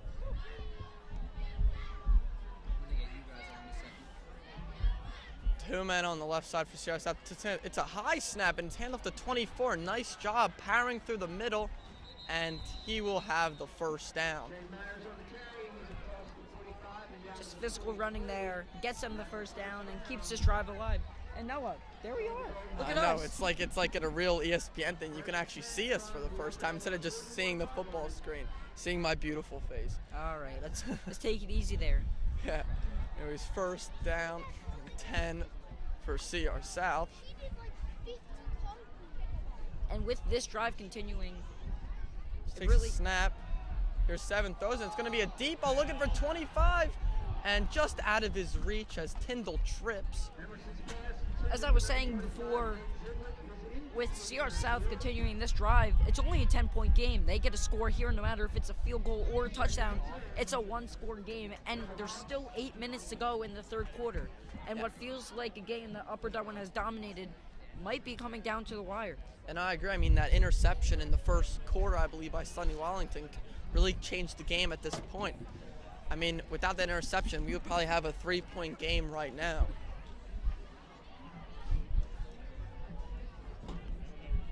If you remember from earlier, Braxton Gans, who's Go ahead. off the call right now,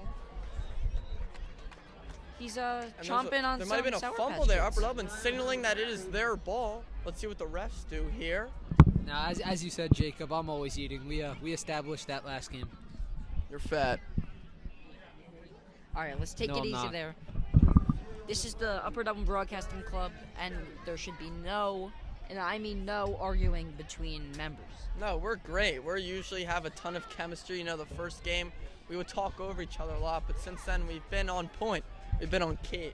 Or like ESPN, we've done a great job. Especially with these graphics by Braxton Gansby. And huge shout out to you, smart tech guy. 7:30 to go in the third quarter, Upper Dublin up 10. And that pass right through his hands was a little too high for number 3, Eric Berman, on the coverage there. And it is 4th and 7. What do you think they're going to do here, Jacob? Do they punt? Try to put him pinned back near the end zone, or are they gonna go for it? What do you think? They're gonna have to punt. I don't know. I mean, I wouldn't mind seeing them go for it here. It's just a risky play. I mean, you give Upper Dublin great field position. I do agree. Let's see. And they are gonna go for it. Wow, unless they're bluffing and trying to get him off sides. Yeah, I mean, you see a decent amount of time. Sometimes quarterbacks usually get a quick punt off. Let's see what happens here. Man in the backfield, man in motion. That is 25. He'll takes a snap, and he's running to the left side, and he will have nowhere. I know he escapes that, and he'll throw it, and it is incomplete. Just great pressure out there by the Upper Dublin Cardinals, really getting to the quarterback quick. And it's Upper Dublin's ball, turnover on downs. Yeah, Fitzmaurice was on to him first, then O'Sullivan followed, and he had to throw it because of the pressure, and it wasn't a great throw. It was incompletion. Upper Dublin will take over with great field position, as you said, at the 39-yard line. Yeah. Can you mute really quick? At the end of the quarter, I'm going to play one of those clips.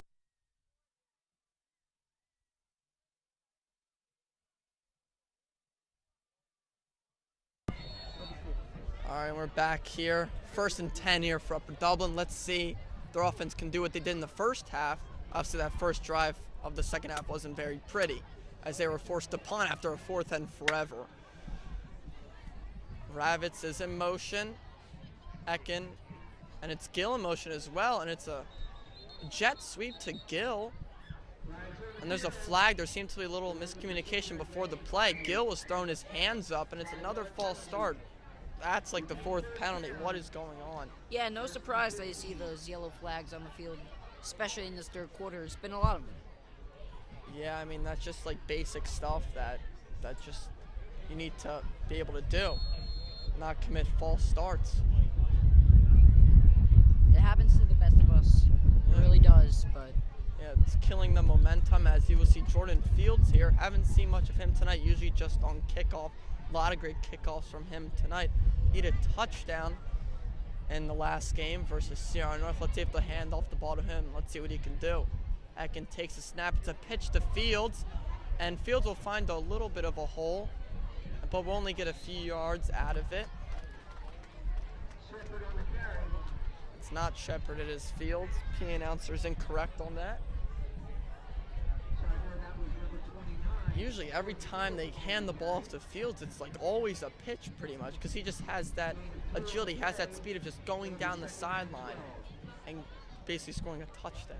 He really does. He's an explosive player, but CR South just caught him there, and it's going to bring up what looks to be a 2nd and 12. Yeah, Fields also a skinny guy, but he also has the ability to break tackles just because of how quick he is. Ekin takes a snap. He will dump it off to Shepard. Shepard makes a man miss. Steps out of bounds at around the 40. Only a gain of about 2 there. Ekin didn't have anyone, so had to dump it off to Shepard. I mean, that's the least he could do there, and at least it gets him a few yards out of it. And it's 3rd and 9 here. Looking to see a pass here.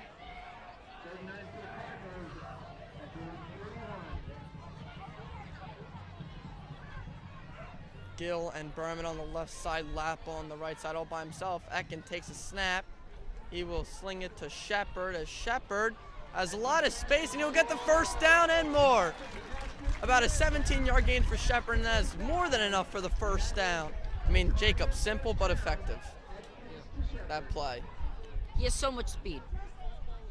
He gets that screen pass, and we're going to cut to Ronald Shepard's stats again for the season. He has 58 carries, his total yards 385, and today, or tonight I should say, is up to 9 touchdowns and 6.6 yards per carry on the season. Ronald Shepard having an amazing junior year for the Upper Dublin Cardinals. As I was saying before, he's just an explosive player. I mean, he is. Last year was the RB2 on any other team. He would have been the RB1, and he's deservingly the RB1 of this team. Ekin, oh, what happened there? Jesus Christ. Yeah, that classic false start, everyone but the center. As that'll move Upper Dublin back. That's like the 4th or 3rd false start for Upper Dublin of just this second half, and we're only half a quarter in.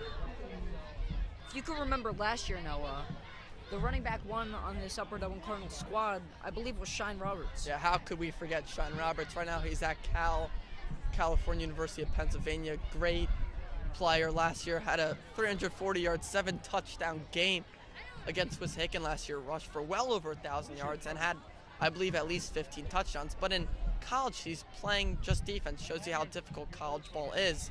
And oh my God. That's another flag. One? Fun fact about Shine, though. He was on the Upper Dublin bowling team as well. Really? He's a very good bowler, I've heard. I mean, Cole Ward's helping out with the broadcast. He bowls as well. Cole, how good of a bowler is Shine Roberts? He's a great bowler here today, folks, on the UD bowling team here. Thank you, Cole. Very insightful. Yeah. I mean, that yardage they had with the Shepard first down, a decent amount of it was taken away after the penalty. Now it's 1st and 20 instead of 1st and 10. Ekin takes a snap. It's handoff to Shepard. Shepard will have nowhere to go, but he gets maybe 1 yard out of it. Nice job by the CR South defense suffocating him, as it'll be 2nd and 20. One thing that I found awesome that Shepard did on the play there was he was about to go down, but he was just able to sneak through for an extra 2 or 3 yards and turn it into a positive game instead of just a loss of yards. So. Yeah, I agree. I mean, sometimes that's very critical in short down plays. Like if it's 3rd and 3, breaks out of a tackle, gets a couple yards, it's a first down. 2nd and 19 coming up. Here's Ekin. He will run out and he will sling it to Ravitz, and there's another penalty. I think that's 7 this quarter, Noah. That is if I'm crazy. counting correct. And there were only 2 in the first half, none in the first quarter. It could be 8. And it looks like it's a holding on Upper Dublin. Might have been on number 50, Deuce Selby, sorry about that. Braxton's got us. The camera flipped towards us again. This is pretty awkward, but... Yeah, just flipping back to the booth in between plays. Braxton, oh, okay. She's going to kick us off then. I wanted to see myself. Anyways, that penalty will move Upper Dublin back. Whoa, a lot of yards. My God, they're back where they started. Just about at the 38-yard line. 2nd and 28. Jeez.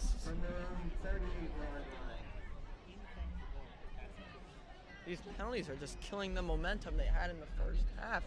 And this is simple stuff, just a bunch of confusion going on. Basically, all we've been talking about for 8 minutes is penalties. And you already know that's something that they're going to have a talk about in the locker room after the game, regardless of a win or loss. You just can't have these many penalties. Especially the film room. Obviously, that will be talked about a lot. You know, when I played football last year, I didn't really listen that much in the film room. I didn't really have to. I would just sit in the back and pretend to listen. Obviously, film's really important, though, jokes aside. Got a timeout by... We have a timeout on the field, and we'll go to commercial. Wow, what a shot. That's halftime. Hi, I'm Brian Portney from the Broadcasting Club. If you love sports, why not join the Broadcasting Club? You can be a play-by-play announcer, making great calls like the one I just did. Or you can be a color commentator, analyzing the games as it happens. Or, if that's not up to your speed, then you can always be a cameraman, filming the games. So, what are you waiting for? Join the Broadcasting Club today. And we are back following that much-needed Upper Dublin timeout. Definitely had to talk things over. Stover just trying to clear things up there on that timeout. And Wesco running off the field. There's more confusion. And Shepard running onto the field. He had his helmet off, and another penalty. How is this possible?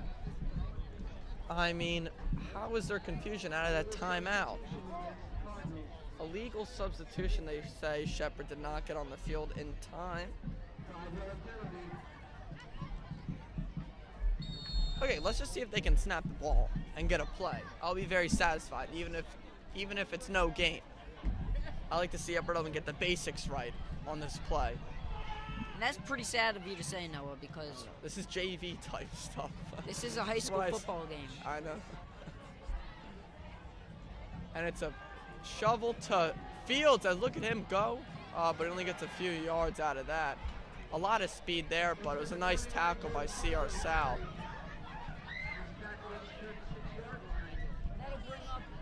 Well, it looks like a 3rd and 30 for the Upper Dublin Cardinal offense. 3rd and 30. I don't know if they're going to try to do too much here. Might just honestly run it off to Fields. I wouldn't be surprised to see that happen. Their best player on this drive might be Matt Miller punting it away. I agree. It was a solid punt indeed by Matthew Miller. As it's 3rd and forever, basically, almost half the field. Here's Ekin, takes a snap. Quick pass to Berman. As Berman, a nice gain there by Berman, but it won't even be close enough for a first down. Maybe getting half of that back. Getting out of bounds at around, no, not even half, at around the 46-yard line. As Upper Dublin will be forced to punt. Matthew Miller and the punting unit now on for Upper Dublin. We have about 3 minutes left to go in this 3rd quarter, and Upper Dublin leading by 10, 17-7. And Miller on the punt. It's another solid punt here. Sierra South, oh, he muffs the punt. And why wouldn't the whistle blow yet another time? And a great punt there by Miller, as Sierra South will have to take over at their own 15-yard line. Matt Miller, definitely one of the highlights so far. As he said, he's made a field goal, only his 2nd field goal made of the year, as he's only had 2 attempts and a decent amount of punts and a lot of good kickoffs so far. Oh my God, it's empty. Braxton just noticed me. The student section is like pretty much empty. I don't know why. Maybe people have other plans on their Friday nights. Or they're just getting tired of seeing the Upper Dublin Cardinals winning. Or penalty after penalty. Anyways, here's CR South. Another high snap, a lot of those tonight. And it's 25. He'll only get a few yards. That is Stu Selby and Fitzmaurice on the tackle there. Nice shot there by Upper Dublin.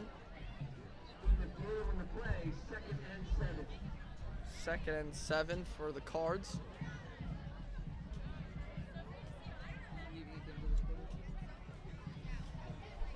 I mean, this 3rd quarter is like almost the polar opposite of the 2nd quarter. You saw a lot of scoring. I believe all the scoring happened in the 2nd quarter, and you're seeing nothing here put up on the board so far. As Sierra South will run it again. And CR South will only get a couple yards again. That is O'Sullivan and Williams there combining for the tackle. Shane Greenberg coming onto the field for Upper Dublin for this 3rd and 3. Greenberg. 3rd down and 3 yards to go. Yeah, we're used to saying 3rd and like 30. Not used to saying 3rd and 3. Yeah, Greenberg, a great player, fullback and catch. He can block, and he's a great tackler. Doesn't miss too many of them.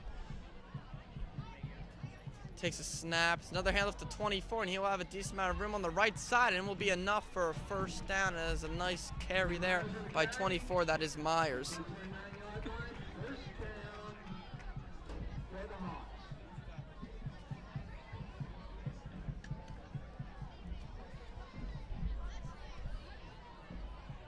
As we see a rare first down in the 3rd quarter here for both teams. We're just under 1:30. And I think I'm noticing now that Noah likes to talk bad about a lot of these football plays because it's not a lot of positive that Noah's trying to bring into this conversation right now. I mean, I usually do, but sometimes you just gotta like say something, maybe try to find a little humor.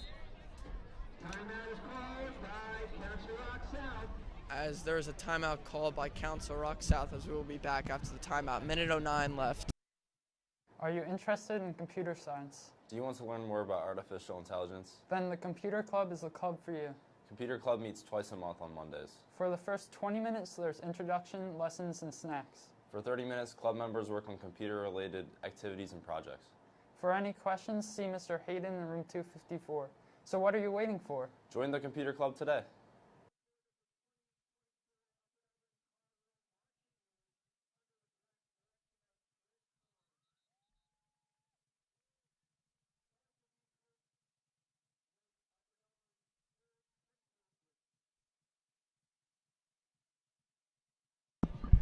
Anyways, we're back after that timeout by the Hawks, as it'll be a first down. 2 receivers on the left side, man in motion. It takes a snap, it's a handoff to Myers. Myers will cut to the left side, finds a little hole, and gets about 4 yards off of it. Ty Greenberg making the stop there for Upper Dublin. Yeah, Ty Greenberg had that humongous hit in the CR North game. It was just a crazy hit by a freshman, laying the blow on that one in the CR North game. I remember our reactions were crazy on that one. I mean, he's not afraid. He's only a freshman delivering big hits.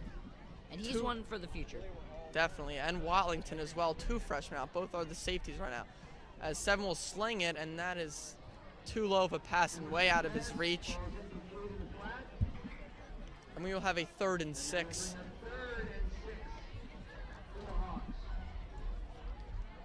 It would be pretty nice for Upper Dublin to get a stop here on this play and force them to punt going into this 4th quarter, giving Upper Dublin the ball. Definitely would. Being up double digits at the start of the 4th quarter with possession of the ball would be crucial.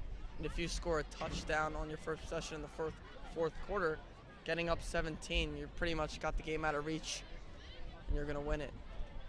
It's been a lot of ups and downs tonight, Noah, but one of the downs for Upper Dublin's defense is these 3rd downs. They haven't really been able to close them out a whole lot compared to what they do on 1st and 2nd down, and looks like we'll see what happens here. Yeah, I mean, the offensive line for Sierra South is solid. Here's Seven. He will scramble out of the pocket. He will take off, and he will get the 1st down and more. That's the 2nd time you've seen his capabilities of scrambling tonight. That is enough for the 1st down, as that's just, I mean, what can you do there? That's a smart play by CR South. To scramble, he felt the pressure, escaped the pocket, and got the 1st down.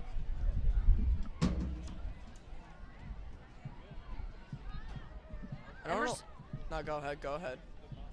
Emerson's ability to run the ball in that situation is just so amazing.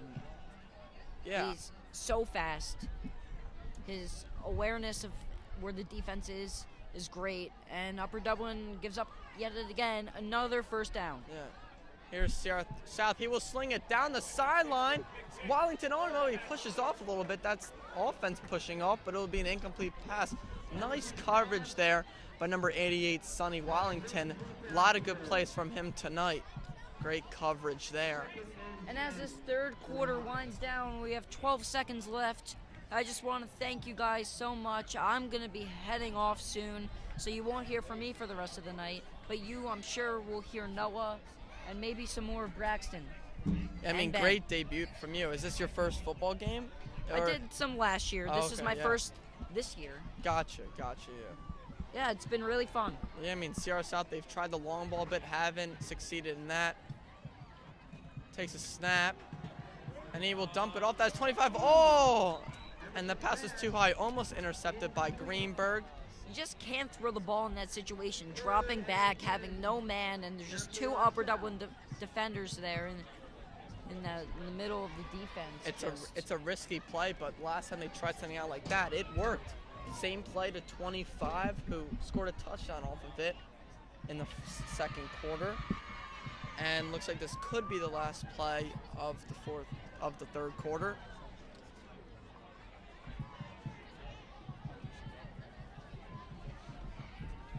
Two men on the left side bunched up. Man in motion, 25, a lot of motion tonight. He will take the snap. And there's Phil Rowe pressuring him. He'll have to take off, and he will be taken down for no gain. That is Williams and Roll there combining for that sack. 7-17, Upper Dublin Cardinals winning. Can they hold on? We don't know. We'll find out in the 4th quarter.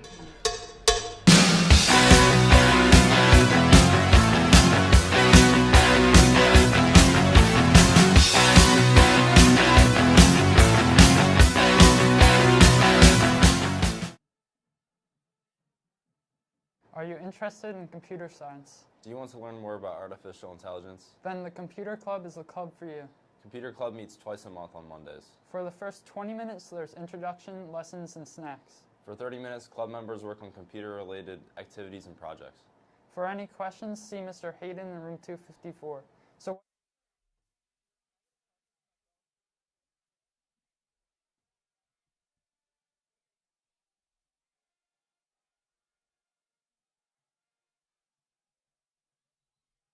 All right, we're back with some fourth quarter action. I'm joined side along with my good buddy Ben Wilkins. After that exciting third quarter, we saw a lot of offense. A lot of points scored, and not a lot of penalties. The students section said nice to see after seeing that third quarter. Jesus, they are out of here. There was not one person. I know, what a shame. It's okay though. I'm sure they have other plans. Yeah, just going home probably and maybe hanging with some friends or something. Probably hanging out with some friends. Council Rock South will have to punt it away. It's a high one. It is a high punt. Berman signaling for fair catch. And he fair catches it at around the 30-yard line. As let's see this Upper Dublin offense for the fourth quarter after it was pretty stagnant in the third quarter. Basically just penalty after penalty after penalty, Ben. There was just nothing going on. Oh my God, it was very boring. I had to film it too. God, it was rough. Penalty, false start, timeout.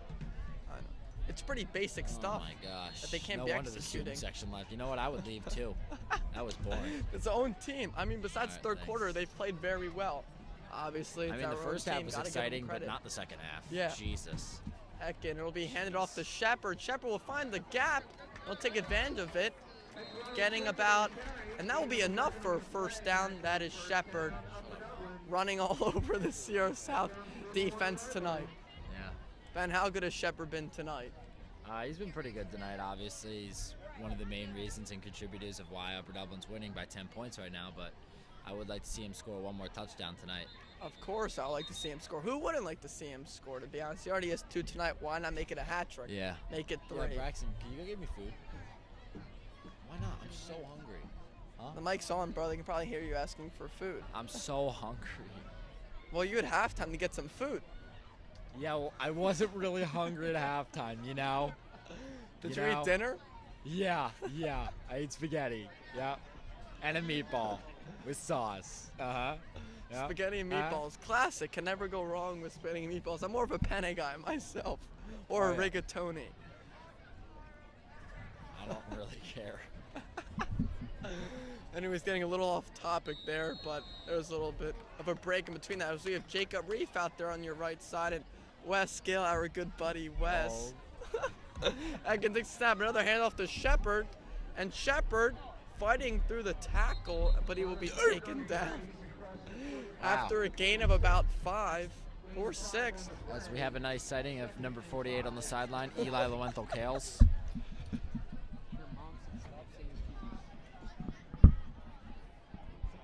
Mom, I said Jesus one time. Maybe that was me. But again, I mean, Shepard, I mean, that was only a gain of about 5 or 6, but it could have been a gain of 3, but he just powers through the defenders, getting a couple extra yards, and always a couple extra yards are necessary. Yeah, well, I just would like to see some points scored because after the last quarter, it was kind of boring, you know? I think you made it clear that's been boring. Oh, a little bit of movement on the Sierra South line, but nothing called. Ekin, handoff to Shepard. Shepard, he finds a decent amount of holes, and he will take advantage of it, and he will just get more than enough for a first down. I don't know about you, but it looked like it was the wrong direction there. It looks like there was some miscommunication there for a second. Maybe it was a fake. Maybe that was the design to throw off the defense a little bit there, and it worked, clearly. You could be right, Noah. You could be right. I could be right. It's either 50-50 between the two of us. Speaking of 50, it's 55. Amir Whitaker right here. Ben, what does 50 and 50 have to do with the number 55? He's number 55. All right, Ben, there's a lot of people with the number 50s in football. Okay, now. Here's Kevin Eck at number 5. He'll take the snap. It's a pitch to Jordan Fields. He's gone. Fields, a lot of open space. There goes Fields, enough for a first down. My gosh, is he quick. I mean, my goodness, he just takes off. I mean, Fields has Xavier Worthy speed out there. As we have Jordan Fields stats this season. 15 carries for 130 yards, 2 touchdowns, and he's averaging around 8.7 yards per carry this season. Not a bad stat line, huh, Noah? I would say that's not bad. That's actually very good. Yeah. Very good. He doesn't even get many handoffs. It's a lot of it on kickoffs. That's very good for an RB2. And I mean, the pitch is a perfect play for Fields, as he can just break out with all that speed he has. Like I said, he's got that Xavier Worthy speed. You know, Worthy is a guy that ran a 4.2 40-yard dash.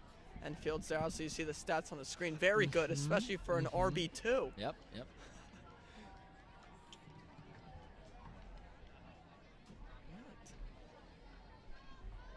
Ekin, he'll take the snap. Oh, and a nice break tackle there by Shepard. Shepard would have lost a lot of yards on that, but he breaks through that tackle. It's only a loss of 1. And we're just watching that replay. Yo, I did the dick thing too, look.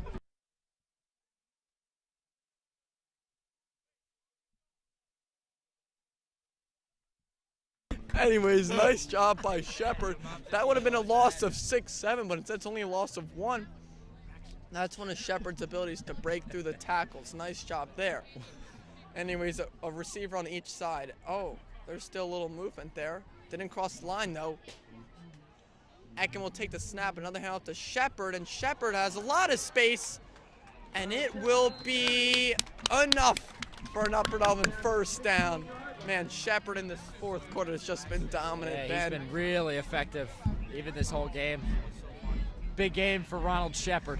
Of course. I mean, Shepard had a tough stretch between a reverse the 2 Central Bucks teams, but that was mostly due to the offensive line.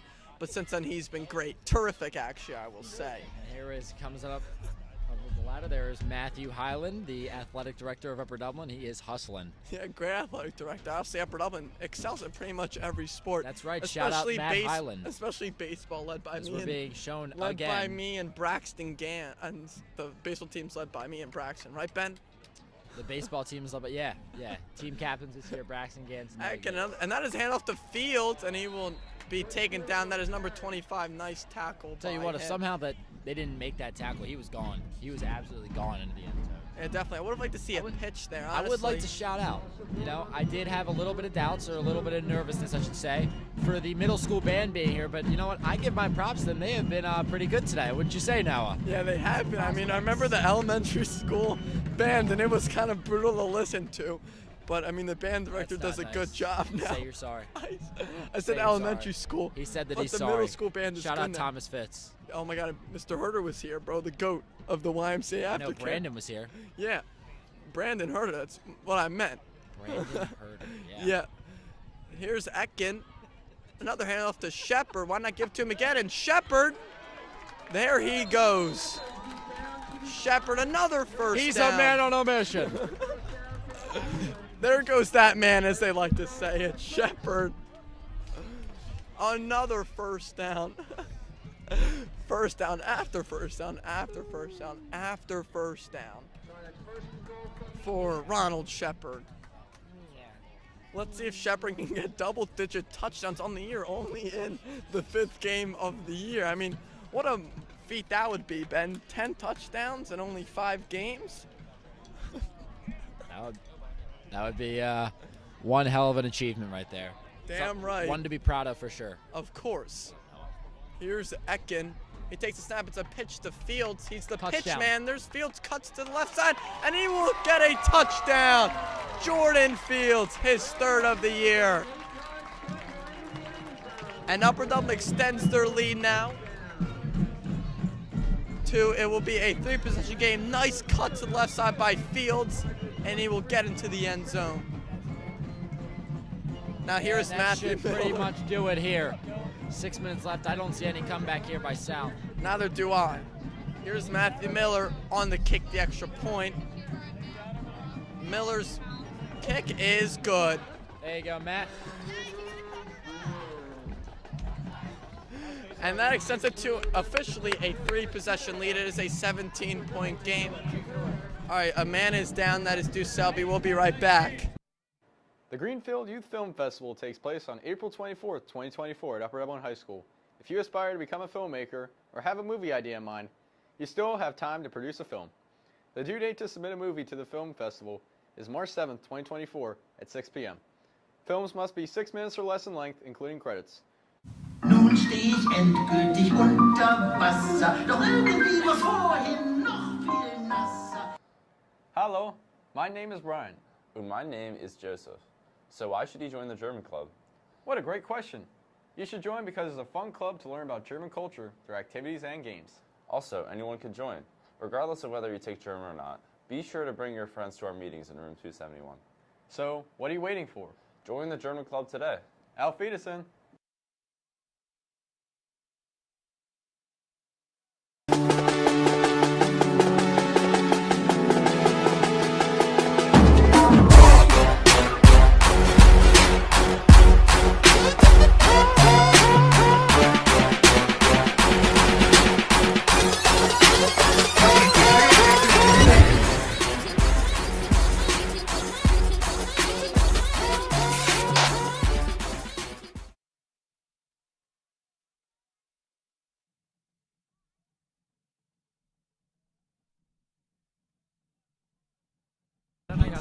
We're back here at Upper Dublin. We are now joined by Josh Boyd. Josh, I got to ask you, buddy, what are your thoughts on the game so far? What do you think? Any chance at all of South coming back? No, not this late in the game. I think we played a little bit under than we could have played. I think we could have played way better than we did. Having a lot of injuries today. As you can see right now, there are players living off the field. And I mean, Josh Boyd had to medically retire from football, just like me. Anyways, we'll bring us back. It's I a would have Matt went Miller down in history. kickoff. Damn, Miller. And Miller into the end zone. It's a touchback. And Ben, ready for this? That 1-2 punch on the last drive for Upper Dublin was really a knockout for that CR South. We'll be right back. We're coming back. Did you like that one, Ben? It wasn't funny at all. That would have made the English teachers very proud using the figurative language. She's injured, so she's sitting on the side. I deadass was talking to her. We were. What? We're unmuted, Josh. Oh. Hey, guys. Yo, look at Wes. Anyways, here's the CR South offense. Let's see if they can get something going for them. Oh, and Upper Dublin's all over that. Nope. And it'll be Greenberg, and let's see, once that guy gets up, it is Bone O'Sullivan. Nice job by the two linebackers all over that CR South run. Ben, you're making some facial expressions at me, buddy. Oh, man, this is great. This is great. An Upper Dublin win, 3-2 on the year, you know? Yeah, Who do we got next we're week? on camera. Who do We got, Truman or Cheltenham or? Probably Truman. I think it's Truman. Let's check the schedule. It is Harry S. Truman High School. Well, we should be able to beat them pretty easily. We should be able to beat them. You're right, Ben. And We then beat it's them. Quakertown, that's a little bit of a tough game. Yeah. Cheltenham might be a little bit of a close game. Ben Salem should beat. Souderton's going to be a close one. No, it's Shut up. kidding. Anyways, he'll sling it to number 21. I see we'll get a first down and more. That is Bone O'Sullivan on the tackle. Let's take a look at Truman High. Why not? They are 1-3 on the year. That's good.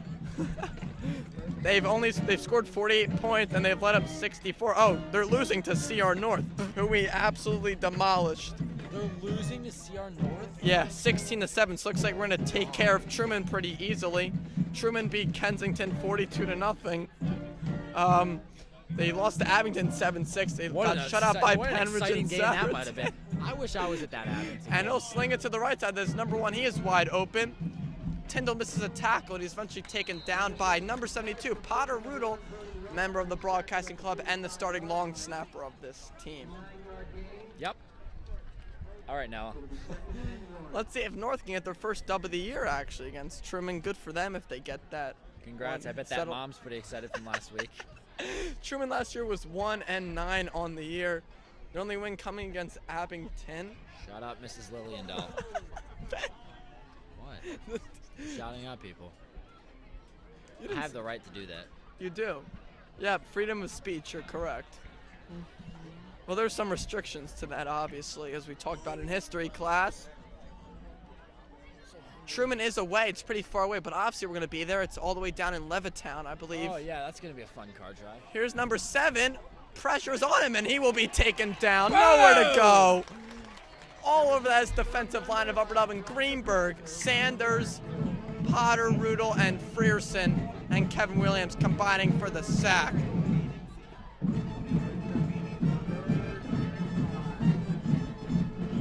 And the pocket collapsed pretty easily there. Ben, who do you want to see on the field right now? I see him with the sideline with his helmet on. I want to see Amir Whitaker in the field. What about Kasim? I don't really care. Ben, you're funny. Scam some more people on credit cards. What? Scam some more people on credit cards when he gets home. Two receivers on the No, left don't side. get playing time. Man in motion. He'll take the snap to hand off to number 2. Oh boy, runs into his own defender, and he'll be taken down. He'll get suffocated for a loss. All over that one. We should have a poll if you should be the play-by-play person again. Why? I vote no. Hey, we support each other here, all right? Sorry, no. I'm not a professional, okay? You're a professional? I said I'm not a professional. I was about to say, I thought you said you're a professional. I was about to start dying laughing. None of us are obviously going to be great at here. 2 minutes and 50 seconds here left in the fourth quarter, finally, here in Upper Dublin Cardinals Stadium. Thank you, Ben, Close game here. for clearing where we are.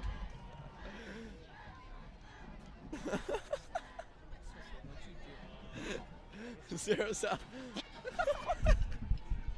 Takes a step. We'll have a lot of time here. Not really. Going to the left side, and we'll sling it down the middle of the field. It Interception. is. Oh, man, did he catch that? No, he didn't. Oh, my Oh, goodness. thank God. That would have been an incredible catch, right, Noah? It would have been He incredible. was going back. He almost Odell'd that. I wouldn't say that's an It Odell. was every kid's dream to do that Beckham thing back in the first grade. After he made that catch, everyone was catching stuff one-handed. Yeah, I mean, I was recess quarterback, me and Eck, and we were slinging it, probably throwing a few. Yeah, you guys Odells. were throwing it pretty hard. I have one thing. Josh Boyd would like to speak real quick. He's a man of the people. Josh Boyd. Preach. I just want to say that number 74, Gavin Heimowitz, shout out to him. He should be in the game right now. They're not playing him for some reason. I believe he is the best center on this team, and he has very good potential. Josh, nice words of encouragement there for number 74, the junior Gavin Heimowitz. Tyler is in the game. That's hand off to MJ Stokes, and MJ finds a nice gap. And he will get a gain of about 9. That is MJ Stokes there, the wide receiver turned running back. I saw last week we saw a little bit of MJ Stokes, and the week before we saw a little bit of an MJ Stokes. Where was that against? CB South. We saw a lot of MJ Stokes instead of Ron Shepard. He had 3 catches in the CB West game. Not a bad little player in MJ Stokes. He's a nice little backup they got there if they really need someone, you know? No, I agree. He's played football pretty much his whole life. He's worked hard, and he deserves the playing time that he's got. Always goes to practice, works hard every day. He's got drip as well, as I might add. Why does that matter? Because I'm just saying that he has drip. He's got a nice drip. Leave. Anyways, Tyler takes the snap. Another handoff to Stokes. And Stokes, a nice carry there. Get a gain of about 10, maybe a little more. And we have Derek Netter, number 22, and number 16, Colin Atherall, coming to the game for Upper Dublin. Where does Atherall play? Atherall is a wide receiver safety.